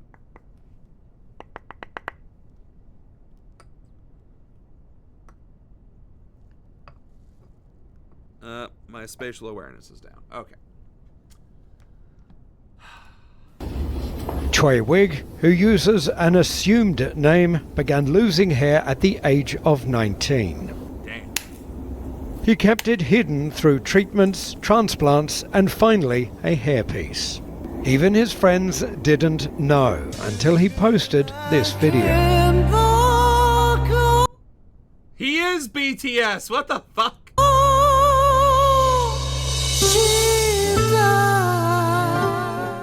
그때는 가발을 그렇게 공개하는 사람이 At that time, there were almost no people publicly revealing their wigs like that. I was pretty much part of the first generation, so it became a huge topic of conversation. Choi set up his own hairpiece and counselling business, though it remains a discreet operation. South Korea is obsessed with beauty, and districts like this abound with plastic surgeons and people openly discussing a nose job or a nip and tuck. But someone with a receding hairline must slink about in silence to buy pills like these, which are said to prevent hair loss. President Lee Jae-myung wants that to change, and all hair loss treatments, which can cost tens of thousands of dollars, to be covered by health insurance. In the past, this was seen as cosmetic, but now it seems to be accepted as a survival issue. You know what? I'm all for it. Honestly, and I cannot stress enough, knocking on wood, in case nobody realized why I was doing that, I am shocked I have hair, because I have male pattern baldness on both sides of my family going back to the Neolithic era, right? So the fact that I have hair at all, miracle, right? I do agree that male pattern baldness or alopecia should be covered under medical healthcare and all that fun stuff.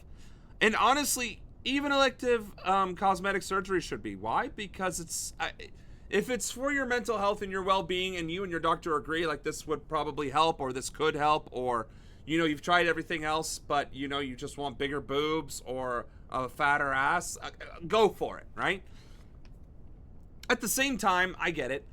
We need to be a less vapid society, but again, that's driven by capitalism, consumerism, marketing tens of thousands of dollars of products to be beautiful instead of being comfortable in your own skin, manufacturing insecurity amongst generations upon generations of consumers. Yes, people have always been concerned with their looks for as long as humans have been self-aware. Uktuk doesn't like me because boob not big enough. I can't help that because we are in the Ice Age. I don't like Uktuk because his scar makes him look ugly. He was handsome before. Can't fix that because we are in the Neolithic era. But in modern times,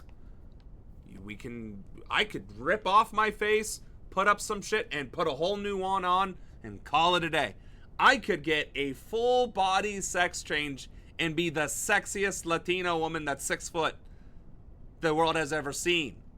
Right? I could do that right now. Well, I couldn't because I can't afford it. Nor do I have interest. But it's possible. We have the technology. Bigger, faster, stronger, better than before. So I get that. But is it driven because of individual insecurities based on just actual individual insecurities? Or is it society driven by capitalism instilling that insecurity upon you? Oh, you're too fat. Oh, you're too bald. Oh, you're too blind. Oh, you have a pimple on your skin. Oh, your facial hair doesn't come in all the way. That actually hurts a little bit. But stuff oh, your muscles aren't big enough. Oh, wait, did it move? It moved. It moved! Capitalism, folks.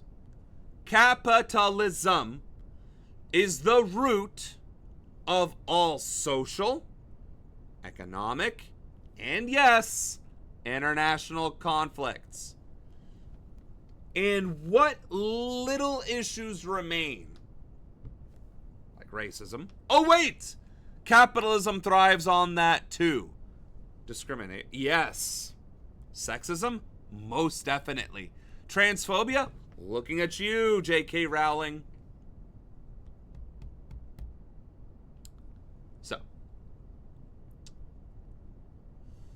That is wild. 100%. South Korea has an insanely low birth rate. They're paying people to have families. Hold on a second. So what you're saying is, I could help make South Korea great again, and all I have to do, I will send you my step-by-step plan to lower all costs of living by 30% in your first 90 days. Oh, I already have a plan. It involves the guillotine. My plan includes tax raises for those who can very much afford it and tax cuts for the backbone of America, blue-collar workers. Well, my plan involves nationalization of every industry. It's both. My ex-husband used to tell me that people only like me and want to be friends with me because of my big boobs, tiny waist, and big ass. And he told me that no one cared about my opinions. Yep, I found the one misogynist in Europe.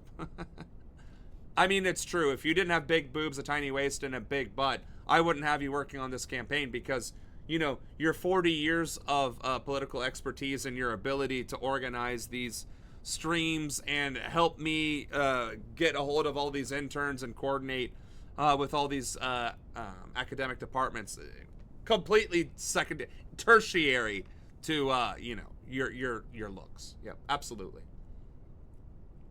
I live in Europe, and I promise you he wasn't the only misogynist. No, I would imagine that Europe has as many or more misogynists than America does. It's just they're more subtle or poetic about it. America's just like, hey, toots, show me your tits. No? Go fuck you, bitch. It's a little bit more vulgar then.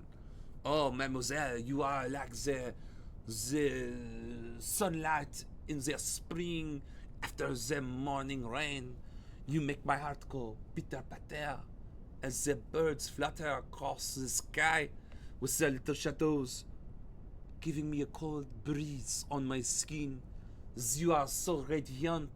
You turn night into day simply by being present. Mademoiselle, can I please see your tits and your ass on my face? No? Get fucked, you bitch, you whore. How dare you proffer yourself against me, you awful woman. Still the same misogyny, but because it was French and poetic, and our media doesn't talk about it. I mean, there is that, I imagine, right? Okay. South Korea and Japan hold a summit. Wow. South Korea's... Those two countries working together is pretty fucking significant Historically. Oh, shit. All right. This should be very interesting. President arriving in Japan for a summit with the Prime Minister in the middle of a row between Beijing and Tokyo about Taiwan. Questions about US reliability as a trade and security partner, and ongoing concerns about North Korea. What happened was, America is becoming a rogue state. The rest of the world is seeing it, and it's like, hey, we need to talk. Now listen, 80 years, actually 70 years ago, we had a bit of a kerfluffle, right? Something about enslaving our people and communism and fuck the emperor, right? We had our differences, right? But America is losing its fucking mind and nobody seems to be wanting to do anything about it. So let's say you and me have a little chat. The New World Order, folks.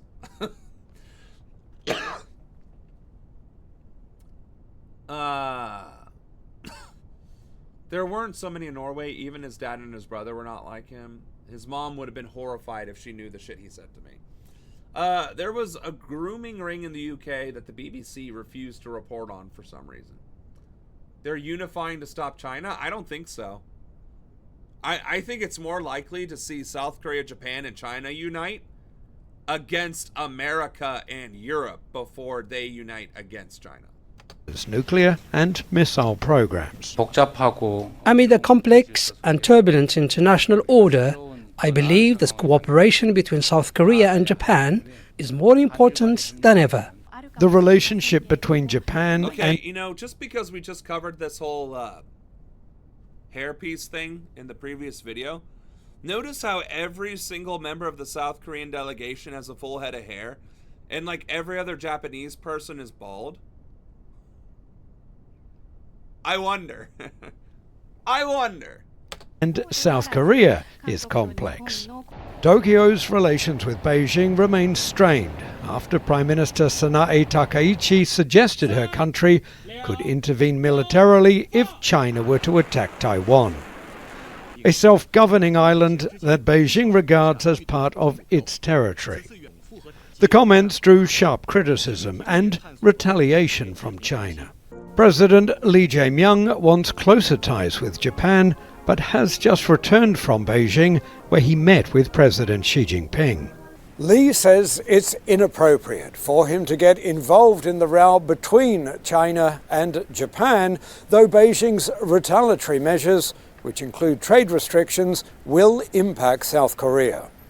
Tokyo believes those measures are already affecting supply chains. As we advance Japan-Korea relations, we have renewed our view that both countries should collaborate to fulfill their roles in regional stability.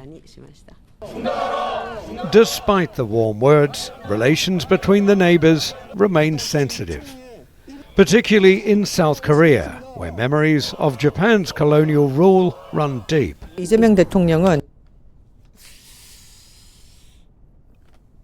Yeah, Japan did an oopsie in South Korea.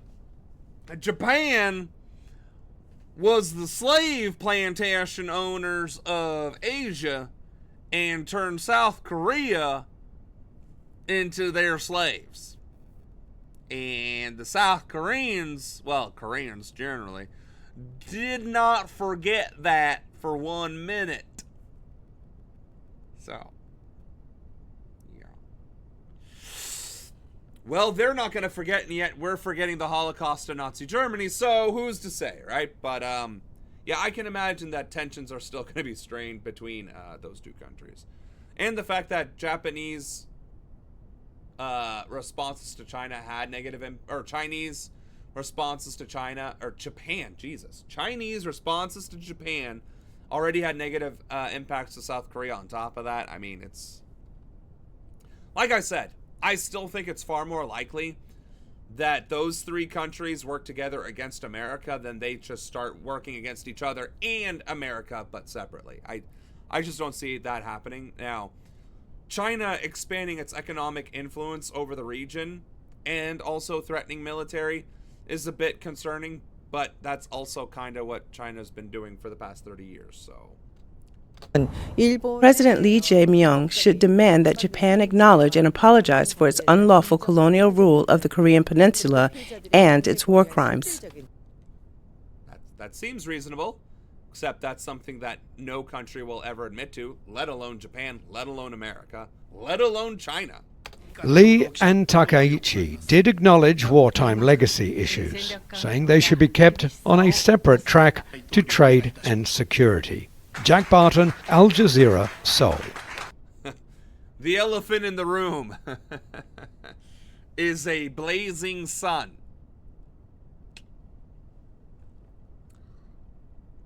Wow.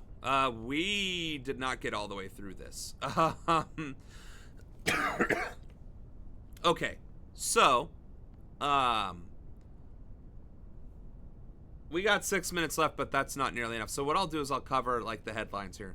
The Uganda general elections crack down on critics. So, as you can imagine, the elections aren't going well. Marie Le Pen in court, French far-right leader fights. With her political future and presidential ambitions at stake, Marie... You shut up. God damn it. Why does this thing automatically play and then not let you pause? Like, it's annoying as hell. Anyway. Marie Le Pen, the far-right leader, is trying to regain prominence, which literally is what happened to Hitler, which, granted, it didn't quite happen to Trump. Trump was ousted from politics and then made a return, which is unprecedented. Well, it happened, but it happened only once under extreme circumstances. So the fact that these far-right leaders are being ousted in their various countries and trying to make a comeback, pretty disturbing, right? Australian Writers' Festival canceled after Palestinian Australian uninvited, and she brought it up to the social media, and then everybody fucking left.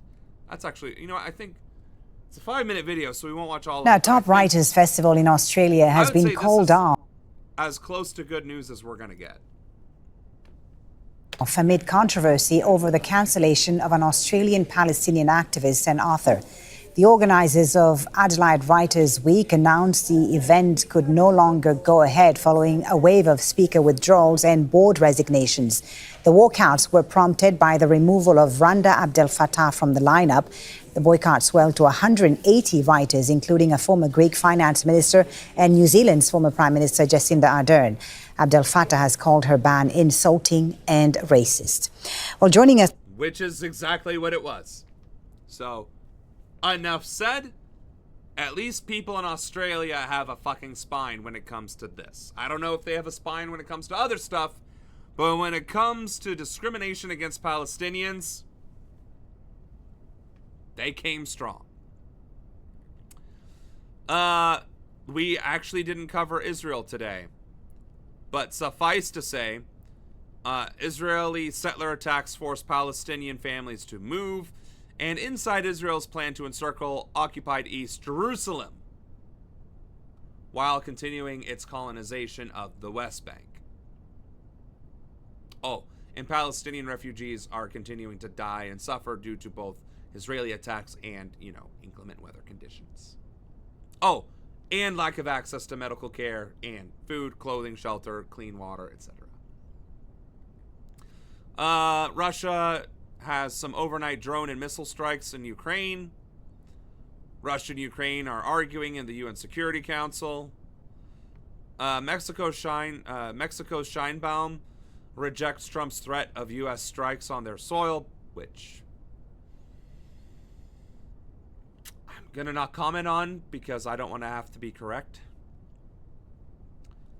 China responds to the tariff threats against Iran. I guess we'd actually have to listen to that. We might cover that one tomorrow then. UN's top court opens landmark Myanmar Rohingya genocide case, which is actually really good. The UN doing something useful, but of course it's only in countries that have been destabilized by UN member states. So that's the genocide case, is the ICJ hearing it. U.S.-China rare earth race puts Greenland in Trump. Oh! Yeah. Well, we already covered the fact that Greenland is rich in mineral resources, but it's because China cut us off. So, no. I guess Greenland is inevitable. Shocking.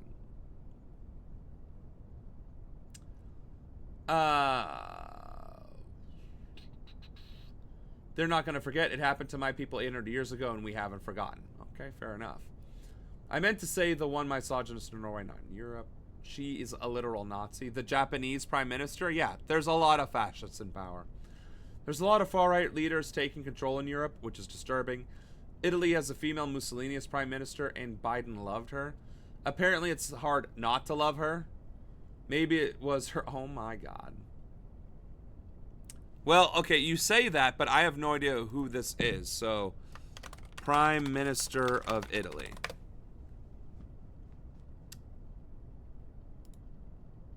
I mean, if we're going to objectify world leaders... Yeah, I don't know. I'm actually not seeing it, no. Oh! Huh. Oh, wait. Yeah, I guess you can't see that. Oh, look at that. Look at that hand raise. Pretty risky. Oh, she's doing it again with the right hand. Uh-oh. I'll also say she cleans up nicely and takes good pictures in some of these, but overall, I don't see the physical appeal, if that's what we're talking about. I mean, I'd say she's pretty average. If we're going to objectify world leaders and fascist dictators. Oh. Well, thanks for warning me. I looked her up for nothing then. Biden is just... Well, I thought he only liked girls. Like, young girls. Can you explain the emote to Sam? Hey, wait a sec. Are you saying I am out of touch with the youth? You know, what if I just cover the emote? Then what? Jerks. Okay. So we're in the end of the stream. Oh, I guess he's just a creeper then. Anyway.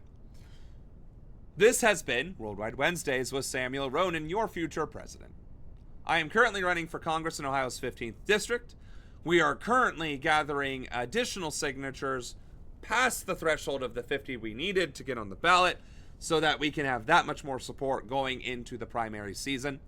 We welcome your support. We welcome your continued presence here on the stream. Please continue to like, share, and subscribe. Tell your friends, tell your neighbors, your coworkers, your dog. Doesn't matter. Tell everybody under the sun. We are here to make and affect change, to build a movement, and to grow together to oust some of the fascists that we've been talking about. So, we do this through stream, through social media, through content, and of course, active political involvement. So, with that being said, I hope you guys enjoyed the stream. I hope you come back tomorrow for Recap Thursday, where we cover everything that happened in the past 24 hours or in the past week that we didn't get to cover. And from that point on, hopefully, the craziness will start to dissipate. So, on that note, thank you all for joining. I'm Samuel Ronan. This is the stream. See you tomorrow at 7 sharp.